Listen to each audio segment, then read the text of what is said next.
online. So if you consider the pandemic, couple of years before that one, we used to have the traditional learning face-to-face, and basically everyone is talking about face-to-face is maybe more visible, or at least for the quality is much better than the online. However, we discover it is, you cannot say that it is true. ولا تستطيع دائما بأن تقول أنه رأي واحد، ولكن خلال الجائحة لقد رأينا أن كل شيء تحول إلى الأونلاين، وأن وحينما نتحدث التعليم الإلكتروني نحن نتحدث عنه، لا نقول بأنه نقل كل شيء بالتعليم الاعتيادي لتحويله إلى قالب رقمي، بل هي أكثر من ذلك كثير، من ابتداء من التصميم وانطلاقا حتى تقييم جميع التوقعات من الطلبة. سوف نتمنى أن تنتهي الجائحة قريبا وأن نسمع الأخبار الجيدة هذه. Not the end of the e-learning or the online platforms. I think this is the start. The market is booming, and we will see definitely more of the e-learning basically approach, and also the blended learning, which means that it is a blend of e-learning and also face-to-face. So also no doubt that everyone agree that the most, or I would say the top anticipated area, especially right now or nowadays, everyone is talking about the e-learning, online platforms, everything is talking about the e-learning. So I would say this is basically a study was conducted last year. I would say the top anticipated area for basically research and development will be in the e-learning delivery, just to show how important is the e-learning, and it is a booming also market. So even in that study, almost more than 1,800 were surveyed regarding which delivery method you think it will be expected to increase in the coming year. And it is no doubt the self-paced e-learning is, I would say, the most, or I would say the most increase in terms of expected delivery method in the future, or I would say in the near future, coming half a year or year, which is talking about if you compare it from self-paced e-learning to the regular class setting. So talking about the advantages, which I think most of, I would say all of you know the difference, what are the advantages also for the e-learning setting. I would say the accessibility compared to the other setting. Also, it is a self-paced, so basically it is the, I would say, student-centered learning rather than the traditional way of learning. It is also flexible if you compare it to the face-to-face also train or education. Also, in terms of the cost, definitely it is a cost-effective compared again to the face-to-face setting. Also, it is time efficient.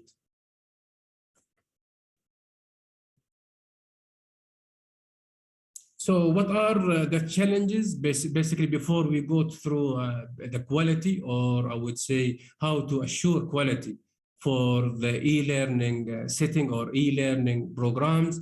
There are many challenges which are known to most of you. The first thing is the quality. So how can you assure the quality is the same compared to the face-to-face using different technologies?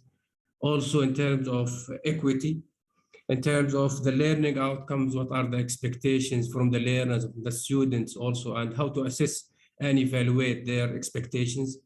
Also field training and practical experience. I know that there are movement through the virtual or 3D, but this remains also a challenge for the e-learning environment. Academic integrity, and also it is a challenge for the e-learning. I know that there are solutions for that when they are trying. There are also different markets for that one to overcome these challenges. Also, one of the challenges is basically the experience of faculty, because as I said earlier, e-learning, it is not a matter of only transferring the material to be online. So it is more than that, including even from the design, from the first step of delivering of the course, setting the expectations of the course, assessing also the expectation. It is different than face-to-face mode. Also mentioning the challenges for the e-learning in terms of the infrastructure needed, the IT or the platforms.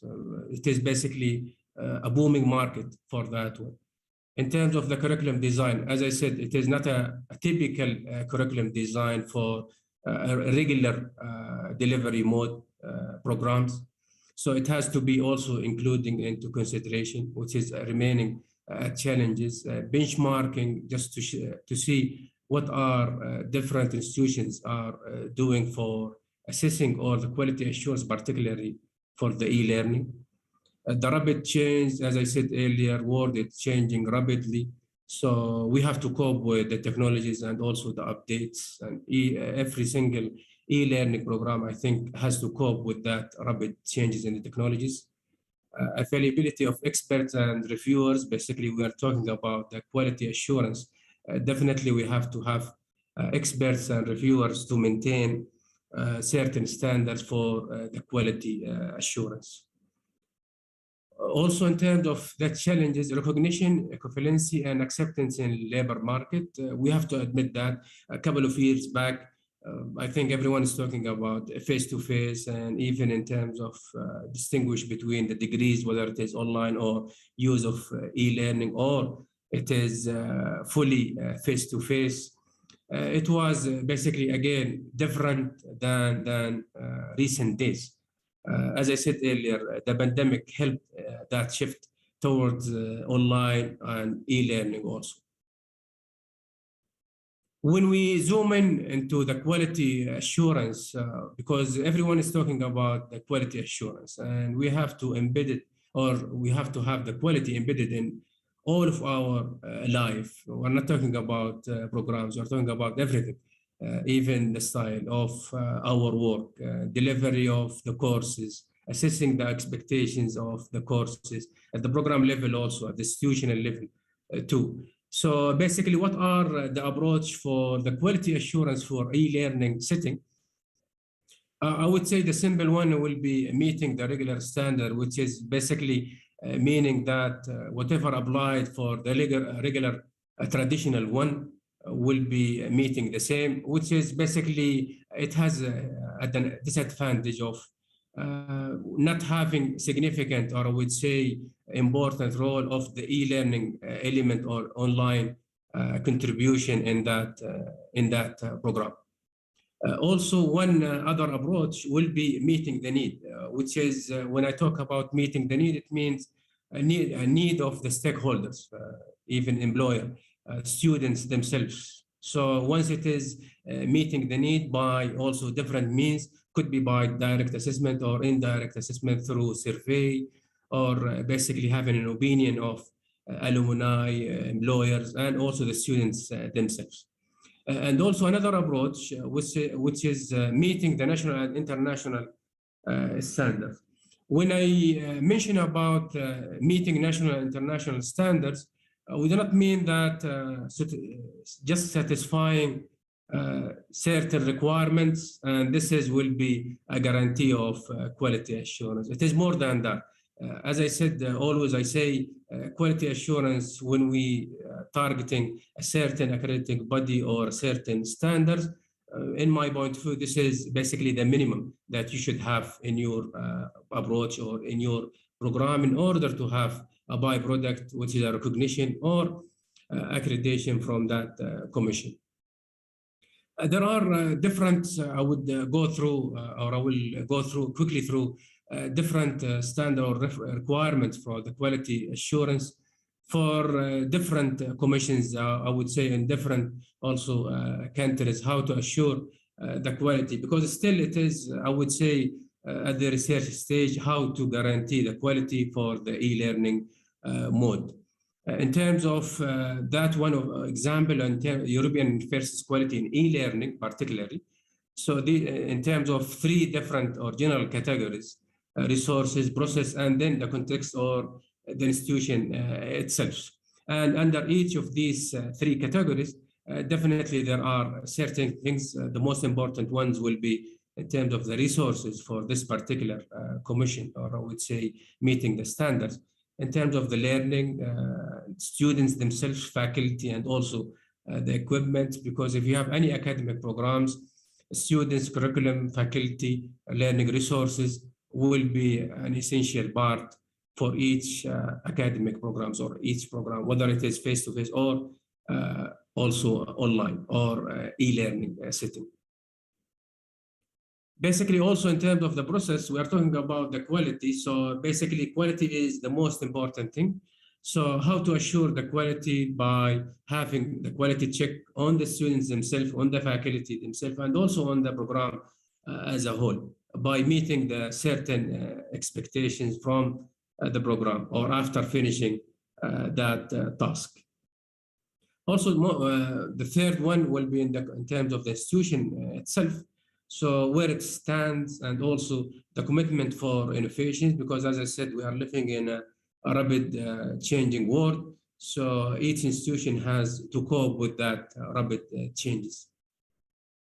Talking also about another trend for the quality assurance of e-learning, because we will see common factors or common standard or requirements from different commissions or from different, if we go through different countries also.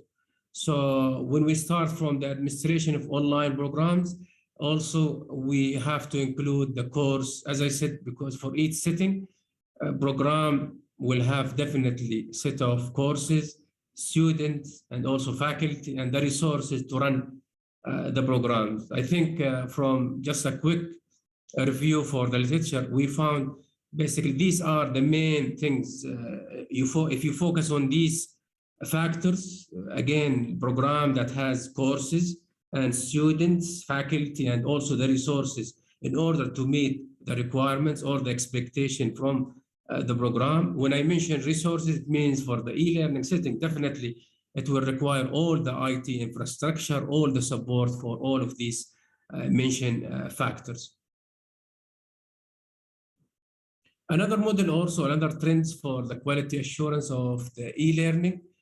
This is taken from the UNESCO, it's basically the internal assurance and the external assurance. We're mentioning about the internal assurance in which that each institution or each program must have basically an internal assurance framework, a system to assure that the expectations are met from the students, also from the faculty, because we are dealing always with students or basically learners, and also someone who is delivering that material, faculty in terms of the education. And also we are talking about the courses themselves. We are focusing about certain things, the program or basically the courses, students, faculty, and also the infrastructure of the program. So this is basically, again, if you guarantee quality in each of these aspects, definitely you will have the minimum requirements of meeting the quality standards. And again, when we mention about the courses, then at the end comes the evaluations by having alternative methods of evaluating or assessing what are you meeting the expectations. Maybe a simple survey, but will be indirect because always the survey will be subjective. So in which that will be recommended to have a direct assessments, such as exams or exit exams, from just to make sure that all the expectations or the outcomes are met after delivering that one. Again, this is from SHIA also. More or less, you will find different common, or I would say common things in between. So that's why I'm highlighting these in details. Talking about the institutional support from the strategic plan, mission planning, and also the infrastructure in order to succeed in delivering all the requirements. Course developments, which is when we talk about the course development, it means from setting the expectation at the course level up to the delivery of the course for different modes, and then meeting the expectation. We're talking about teaching and learning. So it is basically teaching from faculty point of view or from the instructor, and student learning from learning from the student side or the learner's side. When we talk about the course structure also, we are just in details all the factors in order to achieve the outcome or the expectation of the course. It must have also student support because again, student will be the main, I think, customers for that one. Faculty will be also customers for that one. We're talking about e-learning. It means that technology or IT will be definitely needed. And then evaluation, how to evaluate that you are succeeding in achieving your expectations and also meeting the stakeholder requirements and also the satisfaction of them. Student assessments, which is assessing the students, just to make sure when talking about the students, because we are talking about the institution terminologies, but we could say about also learners in general. And then also talking about the examination security, because I mentioned one of the challenges for the e-learning, because they are trying to address some of the challenges, if not all, for the quality assurance trends in e-learning environment. When we're talking about the Australian model, more or less you will find different domains, 9 domains, but I would say most of them are somehow common for the previous one also. Talking about the first domain, leadership and management. We're talking about the leadership and management, in which that it includes how you manage your institution and how to manage also, if it is at the program level, how to manage the program. And also staffing profile and professional developments, because again, definitely professional development is an important factor, especially for e-learning, because again, as I said, technology is changing rapidly. So that professional development or development itself in that field is definitely required. Also, it includes the review and improvements, because there is no limit for, again, improvement. It is a continuous improvement to learn from your mistakes also. The other domain will be the resources, the valuable resources for succeeding the e-learning environment. Also student information and support. Again, you will notice that there is also a concentration, or I would say a focus on the students, and also definitely later on the faculty. Talking about the curriculum design, again, it is not a regular design or normal design, because it has to have into consideration all the expectations from such different environment or delivery mode. In terms of assessment and integrity, also, again, as I mentioned earlier, integrity is a challenge for the e-learning. Again, there are many efforts are being done to overcome this challenge. And I would say one day, definitely, it will see the light for solving all of these challenges. Also, again, learning outcomes. I'm intentionally showing the trends for the quality assurance for different regions, just to see there are common factors or common standards that everyone is looking for in terms of achieving the quality assurance, which is the minimum requirement for any program or any setting. These are basically common standards. If we notice or if we see the previous ones, I would say these are the commons from the previous, talking about the strategic plan, how to administer or manage the institution, or basically the technology infrastructure. There is an emphasis on the technology infrastructure, since we are talking about e-learning, which is basically technology is a critical part to succeed in that direction. Talking about also learning resources, it is also a support for that one. Curriculum and course development, as I said earlier, I'm just repeating also, this is also special for the e-learning. It is not normal traditional way of course development, because it is different than the traditional ones. Teaching and learning, again, you have to design or different teaching methodologies in order to overcome these difficulties. Again, as I said, it is different than the traditional way. Learner supports, we're talking about also students.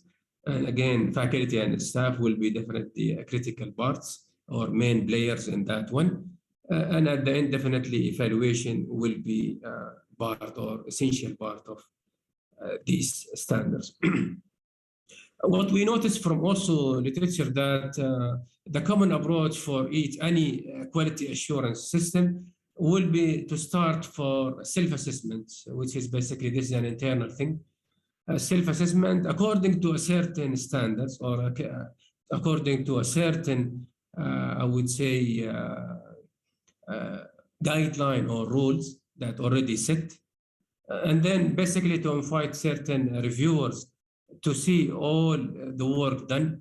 Again, it is the main target is not only to satisfy the reviewers, just to show whatever we have. Again, it is more than that one. We want the quality culture to be spreaded rather than basically fulfill the requirements in order to get the accreditation. It is two different approach. We want the culture of quality to be spread it into all programs, into all of our work. Because again, if you do your work again up to the quality standard, I'm sure everything after that one will be meeting the requirements and maybe more. And then the third one, definitely the quality assurance, which is in my point of view, this is the minimum requirement that you are meeting to assure you have a good outcome.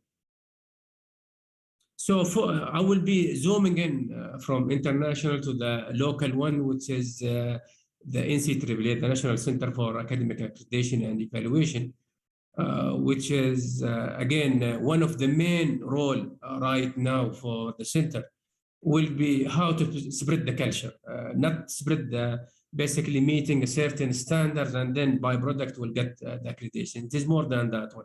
We want the culture to be embedded, or the culture of quality to be embedded in every single work that we do, by not only filling or basically meeting certain requirements or meeting certain standards. It is more than that one, as I said. It is including all the requirements, all the standards. It is fine to get that accreditation, but we want it to be a continuous process in which that continuous assessments, even the center itself, we are doing a quality check, although it is responsible for the quality, but we have to have a quality assurance system within the center to make sure that our work is going fine as expected, meeting the stakeholder need, all of these things. One of the philosophy that right now we are trying to adopt in the center is we will be looking at, I would say, two main dimensions: the quality of the outcomes, or basically, are they meeting the expectations, and the employment of the graduates. So I would believe if any institution or any program meeting these two, I would say definitely he is in the A region, in which that basically the program has excellent outcomes, and at the same time, they don't have an issue in terms of employment. So I would say employability is high in terms of the graduates. So if we are meeting this one, I think we are moving in the right directions. But definitely, not all of them will be in the same base. We will be working at the center with all programs, all institutions, to achieve that target, in which that we will have excellent outcomes, at the same time meeting the market requirements. So this is basically the philosophy that we are adapting right now, in which we want to be high impact accreditations rather than meeting certain requirements or standards and then get the accreditation with that. It is more than that one. We want the quality culture to be spreaded more into our daily work. So if we zoom in into the NCAA, or basically what will be the quality assurance, because I went through different commissions in the previous slides, what are their requirements for the e-learning setting in terms of the quality assurance. It doesn't mean that it is leading to accreditations, but again, it will be good to be guided for also self-assessments to make sure that we are moving in the right directions. Because again, we are not doing that one for the sake of accreditation. Accreditation is a byproduct. Always we say that when it is a byproduct of your good work.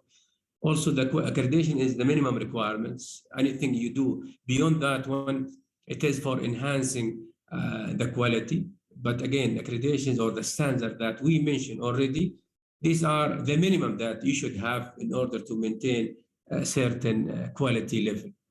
We're talking about institutional levels, we are talking about professional accreditations, and at the end also programmatic accreditations for the NCAA.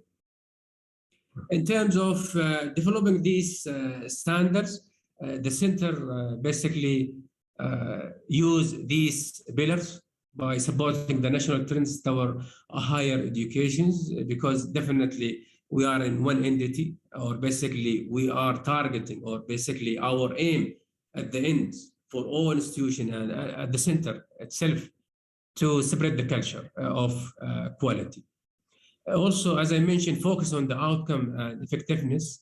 As I mentioned in the previous slides, in terms of meeting the market need and at the same time an excellent outcomes, this is basically the focus. So if you have anything that has excellent outcomes and the efficiency is high, I would say employment, for example, for the program is high, this is, I would say, achieving the targets. Also, the center observed the level of maturity reached by higher education institution in the field of quality assurance. Maybe at the start of the center, a couple of years, I would say more than 10 years back, basically the quality assurance, I wouldn't say it was mature enough for all higher education institutions. When I said that in 2004. So right now, I would say quality assurance is matured in all higher education institutions within the kingdom. But again, we want the quality assurance, or I would say a quality system, to be enhanced in all our daily work. Again, we want it to be a culture rather than meeting certain requirements or meeting certain standards. It is more than that one, because the aim or the target will be at the end to enhance our outcomes or our education for the kingdom. Ensuring also consistency with global practice, because again, we are living in one world. So we have to ensure that we are consistent with the global practice. And I already showed some of the practice or the trends for the quality assurance from some of the agencies around the world. And also at the same time, the center is aiming to achieve the balance between the cost and also the effectiveness of the quality assurance process. In terms of methodology of preparation of that e-learning standards, again, the center include or basically identify the national needs, and also definitely taking into considerations the benchmark or the current situation of the institution within the kingdom. And also it has to be benchmarked with the best practices around the world. And in each single also study or approach for the center, definitely the engagement of the stakeholders. I think all the universities, all are part of that one. As I said earlier, I'm repeating that one, where we are in one system. So whatever we are doing, we are completing each other. And in terms of the institution, in terms of the programs, our aim is just to basically spread the culture of equality for all of our work. Also in terms of for preparing these standards, so again, arbitrating the documents by local and international experts in the field of quality assurance, particularly for the e-learning, giving or basically giving their feedback. If we zoom in terms of the requirements, again, it will be maybe beneficial for just to see these standards or what are the details in order to follow, not because of the, maybe accreditation later, but again, what to follow or what framework to follow in order to assure a minimum quality for your delivery. So we're talking about the standard. We are talking again, as I already mentioned to you, after seeing many practices, I would say most of the standards, it is not new. I would say it is common from also previous ones. but maybe the categories will be different. So that's why for the center, we are defaulting standard 1 for the mission, vision, and strategic planning. Standard 2, governance, leadership, and management. For those who are familiar with NCAA standards, I would say even the traditional one, or I would say regular programs or regular institution, they are more or less the same, but the contents, the details are different. So basically, we're talking about strategic plan. It has to have about the e-learning particularly, and also the delivery mode. In terms of the governance, leadership, and management, we're talking about e-learning and distant educations, particularly for that one. Teaching and learning, it means particularly for e-learning and distant education, in which that you have to use proper teaching methodologies for that one, and also to make sure that the students are learning in that environment, which is different than the traditional one. Also, the other standard students, from the admission up to graduations, but again, take into considerations the mode, which is the e-learning and distant education. As I said, the contents are different, but the standards are more or less the same as the traditional one. Standard 5, teaching, faculty, administrative staff. Again, in terms of e-learning and distant educations, you will find the write-up will be custom or are customized for the e-learning and distant education. They have to be trained or also professional development for them, and also supporting your goal to achieve that one if you have e-learning and distant education programs. Also talking about the institutional resources. When we talk about resources, the IT resources that support the achievement of the expectation for that e-learning or distant education. Scientific research and innovation, also it is an essential part of that one. When we talk about professional programmatic accreditations, we are zooming into basically the program level accreditations, in which that before going approval of the program, you have to make sure that the program is meeting minimum standards in order to go ahead for the program. And then after graduating the first batch, you can go through the detailed process of accreditations, and in which also we are mentioning about the NQF. Definitely the program has to comply with that national qualification from a framework, and also at the same time program specifications. When I mention program specification particularly, I'm not mentioning just filling the form. I'm mentioning more than that one. It's basically the program specification is like a contract, or basically what is your plan for this program. So it has to be taken seriously from the point of view that this is the start of the program, how I'm going to run the program. The template is just a guide or to help you to fill that one, but it has to be more than that, only satisfying the requirements. So after covering all of these, I would say best practices in terms of the quality assurance trends for e-learning, there is definitely an agreement worldwide for the importance of the quality assurance for the e-learning programs. Again, there are trends that adopt similar scope of quality assurance standards for the traditional ones. Also, the quality assurance for e-learning is multi-linked. Again, when we mention about the quality assurance, it has to include everything, an institution as a whole, quality assurance agencies, also the quality assurance starting from the course, expectations, students, faculty, resources. All of this is basically a one system. It has to work in harmony in order to achieve the ultimate goal, which is enhancing the quality or the outcomes of that program or the institution as a whole. Again, one of the conclusions is the national policy is needed to maximize the adoption of that quality assurance of e-learning.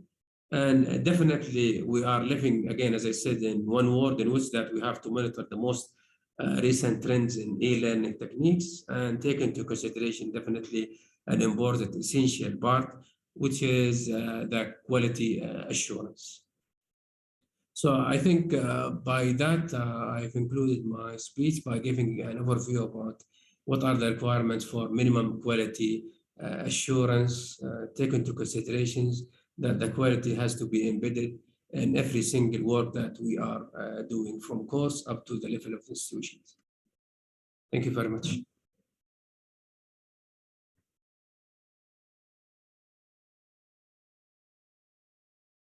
Thank you. Dr. Hazza? Dr. Hazza?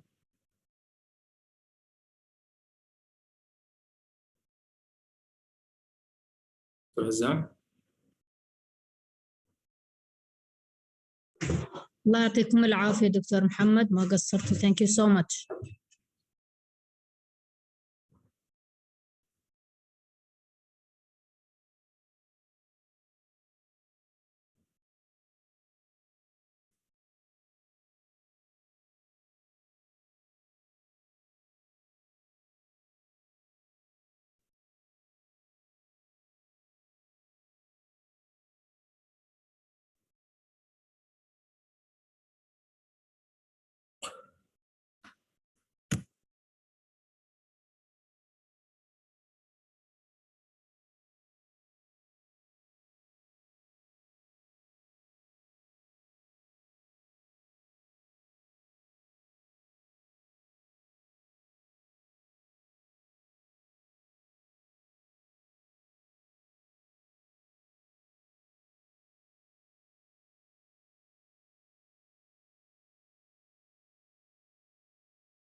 Good afternoon, everyone, or good morning on your side.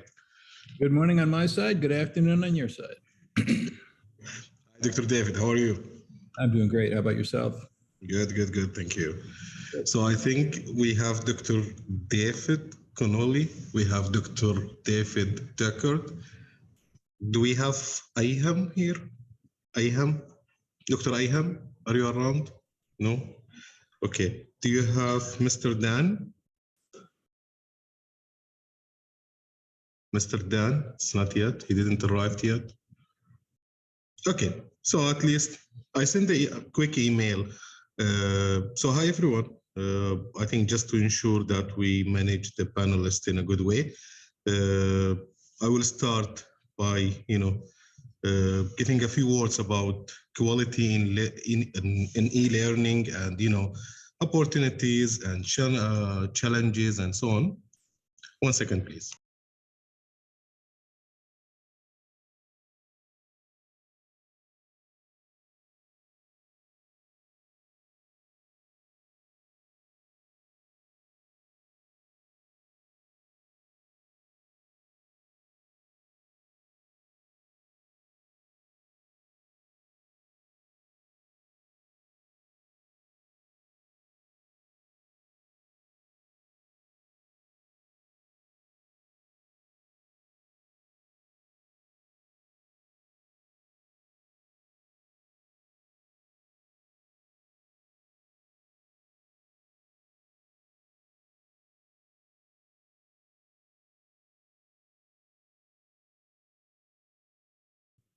Good morning. Can you hear me? I'm not sure.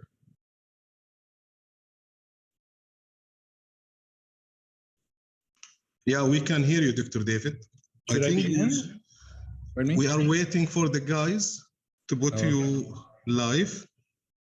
Just 1 second. Aladdin? Yes. I think Dr. David here. Okay, so Dr. David will start.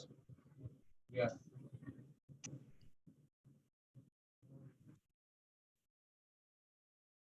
Just let me know when you're ready.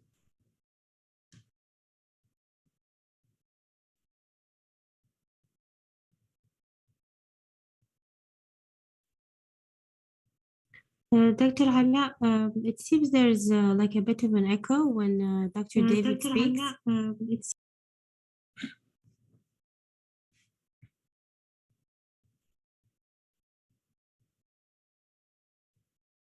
Is there still an echo?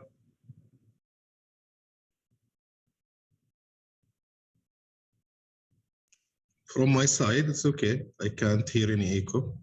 Okay. So Aladdin, can you hear us? I think Dr. David has to be live now because it's 4 o'clock.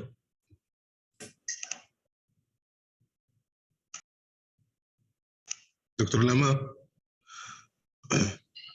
Yes, it's better now. Okay. So our Dr. Haya. Ala should be counting down now for Dr. David to start.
that lays out the skill set and mindset that's necessary for students to succeed in the future. One of the things about the changing nature of work is that it means that new skills are going to be required to succeed in a rapidly developing economic environment. And while we all know this in the abstract, turning that into practical applications is the challenge that we face. We know that the workplace is changing. Things like self-management, adaptability, versatility are important, sometimes more important than content knowledge. And this is a real change and a real challenge for educators to design curriculum that's not focused simply on transmitting content knowledge. Automation, which has been a driving force of economic change over the last 30 to 40 years in particular, is going to accelerate in a number of areas, particularly areas for people with low education levels. We're going to see a lot of those jobs either disappearing or getting upskilled in ways that will require existing workers to add new skills and adapt to different types of work environments. What this means for our students is that they're going to need to be adaptive, versatile, lifelong learners if they're going to be able to thrive in this workplace. They're not going to be able to simply go to school, acquire one set of skills, use those skills over their entire lives, and that will be sufficient. Everyone is going to have to be able to continue to add skill as they're going through their work life. And what it means is we can't consider it to be success if a student simply completes a secondary education. The student must be ready to continue to learn either in the workplace or in a formal education setting throughout their career. This is a new challenge and one that educators will have to face as we continue to upskill positions and eliminate lower skill positions. One of the factors that's recently accelerated all these trends has been COVID. And what it has really done for us is enable us to see that the nature of our two-tiered economy, the difference between knowledge workers and frontline workers. We've seen the difference between the people who can work from home and the people who have to go to work. We've seen the difference from people who can be adaptive and who can take time off if they need to, and the ones who have to work no matter what, even if they're ill. And this has really highlighted the fact that knowledge is the differentiator. It is the one factor that enables people to take greater control of their lives and have more capability to deal with unexpected events that occur. We have seen this incredible rise in online learning, and it's probably here to stay in some form, although not everyone is a fan of online learning, particularly when people were forced into being able to have to do online learning. Nevertheless, we're creating a generation of young people and adults now who are better at using technology as a learning tool, or are more familiar with it, who accept it as something that they need to do. And we have to learn how to do a better job of delivering a wider range of learning experiences through technology, not just transmitting content knowledge, but using technology to engage learners much more deeply and to enable them to take control of their own learning, a topic I'll return to in a moment. So the best chance to succeed in a post-COVID world is one in which students develop what many call 21st century skills. It's a little ironic, we're now 1/5 of the way into the 21st century, almost a quarter of the way, to still be talking about 21st century skills. But these are a set of skills, excuse me, that are different, certainly, from 20th century skills. So let's just highlight and see what some of these, how differences in education have affected participation in the workforce. Well, back in 2007 through 2010, we had a major recession in the US and globally to some degree. And what you'll see here is the different workforces were affected to different degrees by this recession. The blue lines are people who had a bachelor's degree or higher. The orange lines are people with associate degree or some college, and the green line is high school education or less. And what you see is if for people who had a bachelor's degree or higher, they actually gained jobs during the recession. And then when the recovery took place, gained the most jobs. Young people and participants in the workforce who had an associate's or some college lost jobs in the recession, but then experienced a modest gain of jobs after the recession. And then finally, a high school diploma or less lost the most jobs in the recession and did not regain those job losses for a very long time. This goes through 2016, but I have other data that goes up through the present. And what you see is this line for the low skill positions starting to come back up, but never reaching the line that it had reached before in 2007. So what it means is that a degree of education you have is the degree to which an economic recession is going to affect you, is going to have really a disruptive effect on your life. Here's one other way to look at it in terms of the pandemic and how job changes by wage level occurred during the pandemic. So this will give you a more current feel. It's the same pattern as in the Great Recession. There's less loss of higher wage jobs, and there's more loss of lower wage jobs. One last indicator of how education affects participation in the workforce. This is people working for pay in 2021 in the US by education level. And as you see, the lowest level of participation in the workforce are people with a high school education, and the highest level are bachelor's degree and beyond. Now, nothing too surprising there on the one hand. On the other hand, it has real implications for the message we send to students and the way we organize education and develop students. The other factor that I mentioned is automation, and you'll see here that automation is going to have a tremendous effect on lower wage jobs, although I dispute some of the findings of this chart.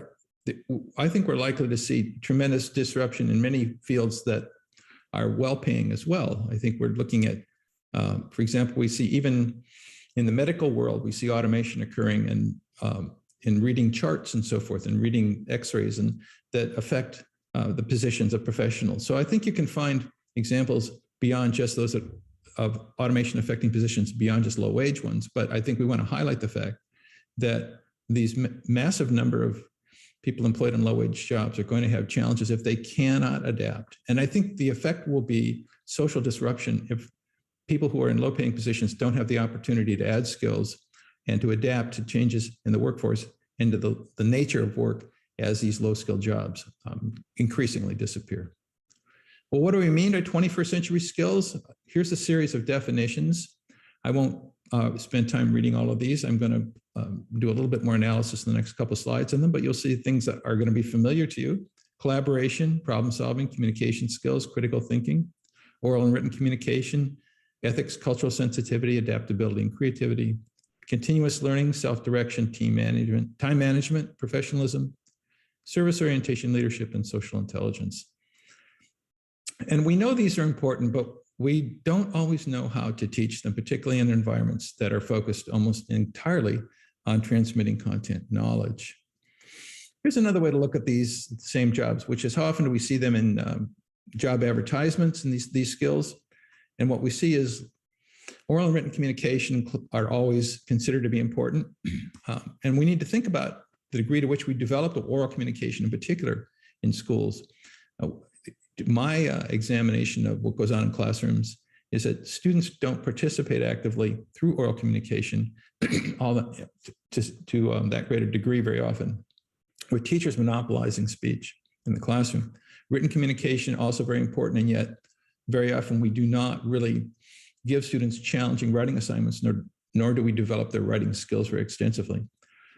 Then many of these other skills are, some people call them soft skills. I really find that to be a misnomer. Things like collaboration and problem solving, general communication skills, social intelligence, and knowing how to deal with people in a social setting. These are what I would call metacognitive skills to some degree. They are mastered by thinking about your own thinking, by thinking about how you relate to others. And many of these skills have to do with the ability to get along with other people and the ability to think in less than a linear fashion. Time management, which only shows up here not as frequently, is nevertheless an incredibly important skill for success in the workplace as a foundational skill. And many of the others that don't show up as often are still really important for 21st century skills, including adaptability, as I've noted before. Here's my list of highest priorities that I developed for the International Baccalaureate Organization, where I've looked at the research and considered what the educational implications are. And these are the ones that I think would be where we build our foundation, where we build our foundation for educational success, starting with problem solving, including the ability to formulate a problem, not simply have a problem presented to you. The ability for you to identify what the problem is. Certainly communication, wrapping together writing, listening, and speaking. The ability to work with teams, particularly teams of people who are not like you. Managing yourself, including being able to set goals for yourself. In the workplace, it's increasingly important for workers to manage themselves and not simply to be told what to do. Thinking critically, managing your time, being motivated and having a sense of self-efficacy that you can control your life and your work environment. Leadership, social responsibility, creativity, adaptability, and flexibility. Important skills, all of them. Well, if we ask companies, what kind of a course do you want high school students to take? You might be surprised at some of the answers that we received. Creativity and complex problem solving from a healthcare company. Continuous learning course from a telecom company. Human Relations 101 from a technology company. A capstone course that teaches students how to use the mindset and apply design thinking techniques from a technology company. Not just technical skills, not just the ability to do the job, to have the knowledge to do a job, but the ability to blend technical skills, work skills, social and emotional skills, teaching high schools that fundamentals like collecting data and training your computer on data and how to get AI to be used. A course around design thinking, if you're familiar with design thinking, the ability to consider all the elements in a design to solve a problem. The idea of beginner's mind and how to develop and retain an attitude of openness in order to not be trapped by conventional wisdom. And then finally, a course that incorporates emerging technologies to give students their ownership of their learning. And a really important term here, ownership of learning, and expose them to future careers. Now, these are not what we would think about if you ask many educators what students ought to be doing. They would say, well, they need physics, they need chemistry, and so forth, which is certainly important. But keep in mind that employers themselves are actually looking for very different types of skills. Well, let's turn our attention to the 4 keys and take a look at a model that helps students develop the skill set and mindset necessary for success. My point here that I'll reiterate is it's not enough for students to simply learn high quality content knowledge. They need to think deeply about what they're doing, know contextually why they learn, act purposefully to achieve their goals, and then go successfully through life's transitions. So here are the main elements of the 4 keys. The think element is the cognitive strategies that students will use in their careers, formulating problems, conducting research and collecting data, interpreting what they find, communicating among one another, and doing all this with precision and accuracy. The know part is that content knowledge. It's still important, but students need to know the structure of knowledge, the attitudes towards learning, and then the foundational knowledge and skills necessary for to be an educated person, but also to fulfill employment. The act portion is the learning skills and techniques that one uses to be a lifelong learner, including ownership of learning, and then a whole set of learning techniques. And I'm going to go into learning skills in just a bit more depth in a moment. And then finally, the transition knowledge and skills, which is how do you pick a college or a work environment? Do you understand your reason for attending or why you're pursuing a career? Do you need the financial aid you might need to complete college? Understanding college culture and the work culture, and then being able to self-advocate for yourself, either in college or in the workplace. This is the complete list. I won't go over this. If you're interested, certainly download the presentation, and you can see more detail for what the model encompasses in terms of thinking, knowing, acting, and going. I mentioned I wanted to go back to learning skills for just a moment, so let me do that. And here, learning skills, again, are ownership of learning, and then learning techniques. Well, ownership of learning consists of being able to set goals, being persistent, being self-aware, motivated, knowing when to seek help, understanding how to monitor your own progress, and then having a sense of self-efficacy, meaning control of knowing what you can control in your environment and what you can't, and then focusing on what you can control to make a difference. The learning techniques are things like time management, test taking, note taking, memorization, strategic reading, collaborative learning, and technology. So these are all the elements that we want students to be developing through their learning experiences, and certainly online learning gives students an opportunity, and uses of technology give students the opportunity to take more ownership and control of their learning. And to do so successfully, they'll need a whole series of learning techniques of the types that are mentioned here. I wanted to try to give you a very quick example of the type of lesson that students might be doing and in their workplace, in school. And it's a lesson called Principles of Technology, and it's called Inclined to Design. It's got 4 lessons, and I'll pull this, the natural disaster relief. And no, actually, I think I'm gonna do a different example of that. Well, never going to have time here. So let's just see.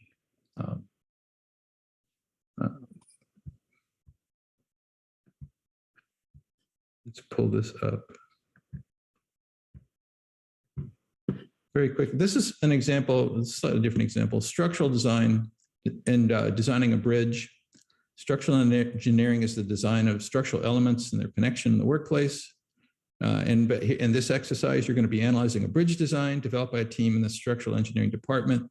You're going to work with a team, and you're going to be involved in a whole series of skills to work on developing the structure of a bridge and picking the materials that go into the bridge. And then your analysis, to aid in your analysis, you'll use a software package to do this. To save time, I'm not going to go through this entire process, but it's got research sources, and then and then the software, and then the design process itself. Your team will design and create a bridge using this software, and you will then see if your bridge actually works using this software. So it's an example of the types of skill that one would be expected to develop using the software that we're talking about, developing these 21st century skills that we're talking about. So these are the type of lessons that I think we're going to want students to be doing, and the type of skills that we're going to want students to be developing. And the curriculum I pulled that from is called Project Lead the Way. It's a science and engineering curriculum. And it gives students all these opportunities to develop all those 21st century skills we're talking about, and to be adaptive, lifelong learners. So that's the goal that we want to seek for students, is to be able to continue to be learners and continue to be ready to education needs to enable students to be adaptable. The need for students to become lifelong learners is critical. Most students are compliant learners right now who do as they're told and follow directions without taking ownership of their learning. I'm going to come back to that in the panel. To compete in the future, students need to be more than compliant learners. They must be actively engaged in taking ownership of their learning in order to develop 21st century skills that are key to success in a rapidly changing workplace and society. With that, I thank you for your attention, and I look forward to speaking with you more during the panel presentation.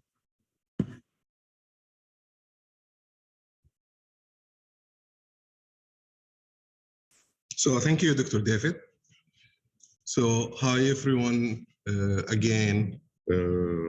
So now we will move to the second panel of GTEL Talks, which is focusing in a very important and interesting topic, which is quality in e-learning. So as you know, because of the pandemic, most of education organization and institution, they apply e-learning in their delivery mode, as a delivery mode for their programs or academic programs. So from that, a number of challenges, opportunities has been there to be discussed to improve how we can ensure a high quality for e-learning. So we have with us our colleague, Dr. David Decker, who is the president of Franklin University. He will teach us about what is academic quality in e-learning. So, Dr. David, the floor is yours.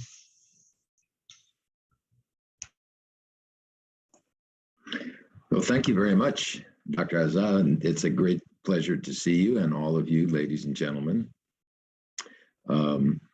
If I could just ask, is Elizabeth able to run my slides? Elizabeth, are you able to share the screen, or should I do it?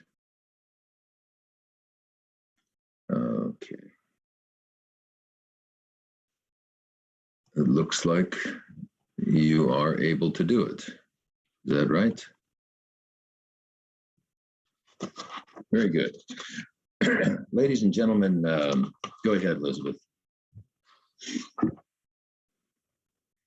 Just quickly about Franklin University. We're in Columbus, Ohio, founded in 1902, nonprofit. We've been online since the late 90s. We have programs up to the doctoral level. You can see, I'm not going to read all this, but we've been partners with Saudi Electronic University since 2011. we were in at the beginning in the design and construction of the courses and curriculum. I think in total we designed about 190 courses that are presently in the Saudi Electronic University inventory in our International Institute for Innovative Instruction here in Columbus, Ohio. We've collaborated in many ways, had many outstanding visitors from Saudi Electronic University on our campus, and have visited and had the benefit of Saudi hospitality many times from our friends at Saudi Electronic University. So it's a pleasure to be here this morning. Go ahead, Elizabeth. You know, COVID has really distorted the understanding of e-learning quality, I think. And by the way, I'm not going to read everything on all these slides. I'll just kind of, you can see them and print them if you want to, but I'll just talk about a few points. You know, when COVID came, everybody went into emergency mode, and most colleges and universities did not know anything about online education, and they were forced to improvise, which they did. And I think, you know, it's fair to say that a lot of that effort didn't work out too well. Students weren't that satisfied. The educational outcomes not that good. And of course, it's natural for human beings to attribute deficiencies to things other than themselves. We all do that. And so I think that there is a widespread attribution of difficulties and quality problems to the online or e-learning modality, which in fact result not from the modality, but from the poor implementation and lack of understanding of the pedagogy required for effective e-learning. So, and most of those institutions, and I'm being very blunt here, honestly, have never mastered the basics of e-learning, how it's done, how to design courses, what the correct pedagogy is. Go ahead, Elizabeth. So start by saying, what does it mean to talk about academic quality in e-learning? Well, quality, of course, is defined in education by outcomes, but it's achieved by the proper deployment of inputs. So understanding the dynamic between these two metrics is pretty important. This is our definition at Franklin of academic quality in e-learning: the demonstrable achievement of properly designed student learning outcomes resulting in high student satisfaction and program completion. So we're oriented towards the demonstrable achievement of learning outcomes. Go ahead, Elizabeth. So what outcomes are we trying to achieve? Of course, there are individual outcomes for courses and programs and so forth. And how do you assess all of this? So, you know, the things we're trying to achieve, there's 4: learning, student satisfaction, student retention, and then it's some contribution to society or to their employer. Now, satisfaction and retention are easy to measure. You know, you can do a student survey and see how they feel about the course. And retention is easy to measure. If they stay in the program, then they're retained. And if they don't, then they weren't. And contribution is a long cycle variable to measure. So basically, you know, the thing to focus on is learning. You know, that's the outcome that we're trying to achieve. Go ahead, Elizabeth. So that you know, what are the inputs then that contribute to determine whether you are in fact achieving this learning outcome? And those, you know, I've listed them here, that the individual outcomes for assignments and courses and programs have to be correctly designed. And there's a correct way to design e-learning outcomes and an incorrect way to do it. They have to be relevant, they have to be measurable, they have to be achievable, and they have to be aligned so that the outcomes that are being sought at the program level, at the institution level, align with the program level, and those align with the course level, and those align with each individual assignment. So you have to have integration in outcomes. So it's a design engineering problem, obviously. And obviously you have to have assessment, continuous assessment. You can see the other important things there. I'll talk about some of those. Go ahead, Elizabeth. So in design, the way we look at this is on the left-hand side of this, you see old world design. It's input based. So you talk about what textbook you're going to use and list the textbook chapters and focus on the content that's going to be presented. And, you measure recognition and retention as assessment metrics. On the right-hand side, this is how we do it. And I think the modern and correct way to design e-learning outcomes is in general to, you uncover big ideas and you focus on what has been learned and not on what you're going to present. You begin by defining outcomes and not saying what textbook you're going to use. And you have to design assessment in at the beginning and not add it at the end. Go ahead, Elizabeth. So, assessment has to be aligned with the outcomes. We use embedded assessment at Franklin University. That means the course that you do not you exclusively or even predominantly use assessment metrics that come at the end of an assignment or at the end of a course, that you have assessment metrics that are embedded at every stage of the presentation of material and discussion of material, so that you get continuous feedback about the effectiveness of the instruction. And you have to gather the data, obviously, and use data analytics and big data to measure how you're doing. That's non-trivial, but it doesn't require a lot of discussion. Go ahead, Elizabeth. The other thing I think is really important in quality assessment is cascading, outcomes. So you start by defining what are the institutional outcomes you're trying to achieve, and those usually have to do with critical thinking, knowledge of the world, things like that. Then you have program outcomes, general ones for business administration or health administration or whatever the subject is. And you have course outcomes, so you're teaching corporate finance and you have 10 outcomes for corporate finance. And then for each one of those 10 outcomes, you have assignments, and those have individual assignments. That's where that integration I talked to earlier comes in, cascading outcomes and cascading quality assessment. Go ahead, Elizabeth. So the basic problem in teaching in e-learning is that you're not in the room with the students, so you can't see them. You can't see if a student is confused. You can't have them speak to one another directly in the way that you do in a physical classroom. So creating connection and engagement in the e-learning classroom is the key challenge in teaching quality.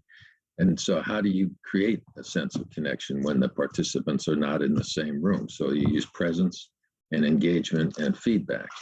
So go ahead, Elizabeth. So, we at Franklin would view this as presence, teaching presence, as having sort of three components. There's a social aspect to it, connecting with the students and having them connect with one another on a social and emotional level. That's a big challenge in e-learning. Then cognitive presence, obviously creating critical questioning and the creative content, and then the teaching presence, which is the mind and the thought that the teacher brings to structuring the material, structuring the curriculum, and the delivery process. These three things are the elements of presence that are essential to getting student engagement. Go ahead, Elizabeth. There's a lot on this slide. I'm not going to read it all, but the three aspects of engagement: instructor to student, so that's instructor-led, and then student to the learning management system, and that's self-directed, and students interacting with the material and doing things, and then student to student. And of course the technology for student to student is getting a lot better all the time, and we incorporate the latest things in that. Go ahead, Elizabeth. So how should you give feedback to students? And feedback has to be specific. It doesn't do any good to say, hey, I think you did pretty well. It has to be specific. It has to be actionable, something that students can actually achieve within the e-learning context. And it has to be timely. It doesn't do any good to tell a student 3 weeks after they did something that they should have done it a different way. Go ahead, Elizabeth. Now, student support, that's, essential, obviously, and all these things are kind of known to any institution that's regularly involved in e-learning. Go ahead, Elizabeth.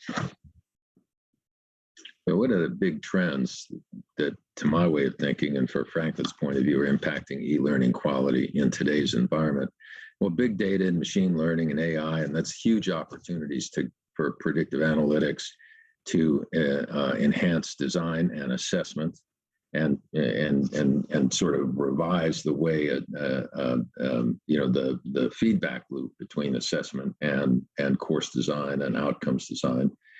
And then open access resources, are changing the cost structure of instructional materials. I mean, 5 years ago, Franklin University, or 10, let's say, mainly used physical textbooks, and we are now basically completely e-textbook and largely non-e-textbook, largely using open access materials. It radically reduces the cost for the students and provides some other benefits. You really have to have the best learning management system and have it, integrated with your student information system. We used to have our own, and keeping that up to date with the competitive environment was not realistic. So we're on Canvas now. Canvas, I think, is the best. Fully integrated. So we got that. Artificial intelligence and virtual reality, are stimulating gamification, individualization of learning. That's huge for us. We're using all those technologies. And then finally, big trend is the disaggregation of the curriculum into sub-degree units like badges and micro-credential certificates and so forth. All of that brings a big prior learning assessment component to this, articulation curriculum component to it. So those are all, in front of us right now, and huge. I mean, you see the kind of money, venture capital money in the United States that's going into micro-credentials with Coursera and MedCerts and the rest of them. So those are some thoughts I have. Happy to discuss. Thank you. Thank you, Dr. David. So, as you mentioned, building, or let's say a well-defined learning outcomes through all the levels, starting, from the institutional level down to the course, and link them to assignments. It will be, let's say, one of the very important aspects to ensure the quality. Also, building capabilities for teachers or instructors to be able to encourage the students to participate, to engage, having, let's say, a sort of technology tools, for important LMS, for example, that will help any organization, to, let's say, to manage the quality in delivering e-learning. So thank you. Do we have any questions from the audience before we move to Mr. Dan?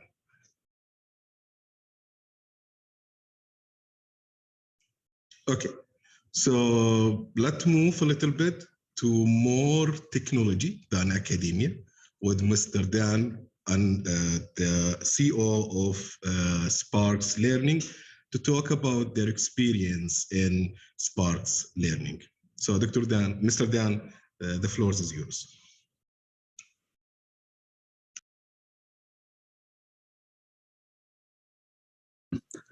Good afternoon, everyone. My name is Dan Sandu. I'm the CEO of Sparks. I'm going to see if I can share my screen. It doesn't seem to want to play ball right now. Let's see.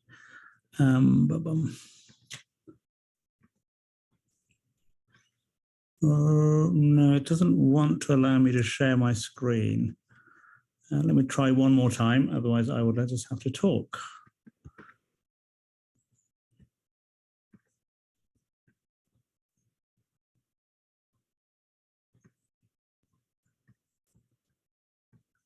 I'm afraid it's not allowing me to share my screen. Will I do it from my side? If you could, that'd be brilliant. Okay, just give me 1 second. Let me try. Let me kick up while you're doing that. Let me brilliant. That's excellent. This is service. Thank you very much. Great, super. So my name is Dan Sander. As I said, I'm CEO of Sparks. We're an education technology company based out of the UK. We had I've personally been in education technology for the last 15 years, either as an investor or as an operator, everywhere from higher education digitization business in Toronto, early learning business in India, vocational assessment business in Mexico, and school assessment businesses in the UK, etc. I've also been involved in a few IPO type events in the UK. So if we go to the next slide, please, thank you. So Sparks Learning started off in 2010. We essentially started off as a research institute, and we spent the first 8 years until 2018 researching how to deliver great education, how to deliver great mathematics education, which was beneficial for the learner, but easy for the teacher as well. And we did that from 2010 till 2018. And 2018, we went operationally live with a mathematics platform for schools to help support them deliver effective homework to students, age range between 11 and 16 in the UK. And over those last 4 years, we've grown from starting off with only about 3 schools in the UK to over 2,000 schools, from about 500 children to over 1.8 million children. We have about 60% of all children in England use one of our products. And we've been fortunate that we've also been able to network and connect and support over 35,000 teachers. Next slide, please. And what our ambition was, of course, to go out and ensure that we are able to support over 5 million learners globally. And that's what we're about. We're about impact and making sure that we make a difference. And I'm a passionate supporter about actually not ed tech for the sake of ed tech, but being ed tech which actually makes a difference. If it doesn't make a difference, we don't do it, because it's not worth the pain and grief to go through unless you have evidence of making a difference. Next slide, please. Over this period, we've managed to increase our footprint. I love this global domination slide. I'm sorry, it's a bit egocentric. We just happen to be in about 25 countries right now with a small footprint across those countries. And what that allows us to do is effectively test the methodology and the pedagogy of our learning in multiple cultures, in multiple environments. And that's really important for us from a long-term perspective. We've actually taken a very long-term view. We plan our business all the way for the next 8-10 years, and to figure out how we grow internationally to make sure we continue to make that difference. Next slide, please. But it's really important to understand how you do this with pedagogy. It is not about rah-rah. It is not about just looking very pretty. We spent a lot of time researching how we make these interventions. It's a very busy place in EdTech. And as Dr. Decker mentioned, there's a lot of investments happening globally. And as a result, it's very busy, and it becomes more difficult for schools particularly to understand what education technologies to buy. The behaviors changed. COVID has supported education technology, but it's also made buyers of education technology much more critical and much more cynical. Is it just about engagement and motivation? Is it just about engagement or making a difference? Those of us who have children all know it is very easy to give a child an iPad to keep them busy at the back of the car. Does that mean they're learning, or does it mean they're not disturbing you? And so it's a very important difference to get EdTech, which is gamification and engagement, versus EdTech, which has evidence of learning. We all hear about AI. I'm the biggest, I get really upset when people talk about AI without having the evidence behind there to see, does it make a difference? AI is wonderful, I am sure. It's fantastic. We have exceptional machine learning. We have exceptional AI within our business, but we don't talk about it. Why? Because we want to make sure we talk about the outcome and the impact on the child rather than, in effect, technology. We all remember what happened in the US with Elizabeth Holmes and Theranos. It was all about the rah-rah and the press rather than the actual depth of understanding where the evidence is. So next slide, please. So we actually really have a real fascination, and you may call it a passion of mine, an obsession of mine about having the evidence. We undertook double-blind randomized controlled trials with thousands and thousands of students before we ever went operationally live.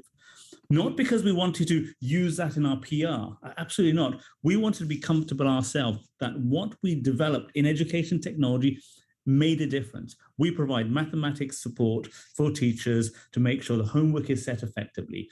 It's personalized to the individual student. It makes sure the homework is submitted by the student. It's marked online. However, we wanted the evidence to make sure pedagogically it was sound. So we don't expect the students just to tap a screen. We expect the students to write in a workbook to make sure they do their maths homework. We all did maths when we were children. We all got told off by teachers. I'm sure there's one or two people who never got told off by their teachers because they were the brightest in the class. But we all got told off by our teachers not to have neat handwriting. And we like that because that's good discipline. So we have that balance of technology, which is enabling the teachers, not overwhelming them. So ed tech in schools shouldn't be about smoke and mirrors, shouldn't be about pretense. It should be about evidence. And evidence is not just there so you can go to a VC and raise lots of money. Evidence should be the core of how you develop edtech propositions.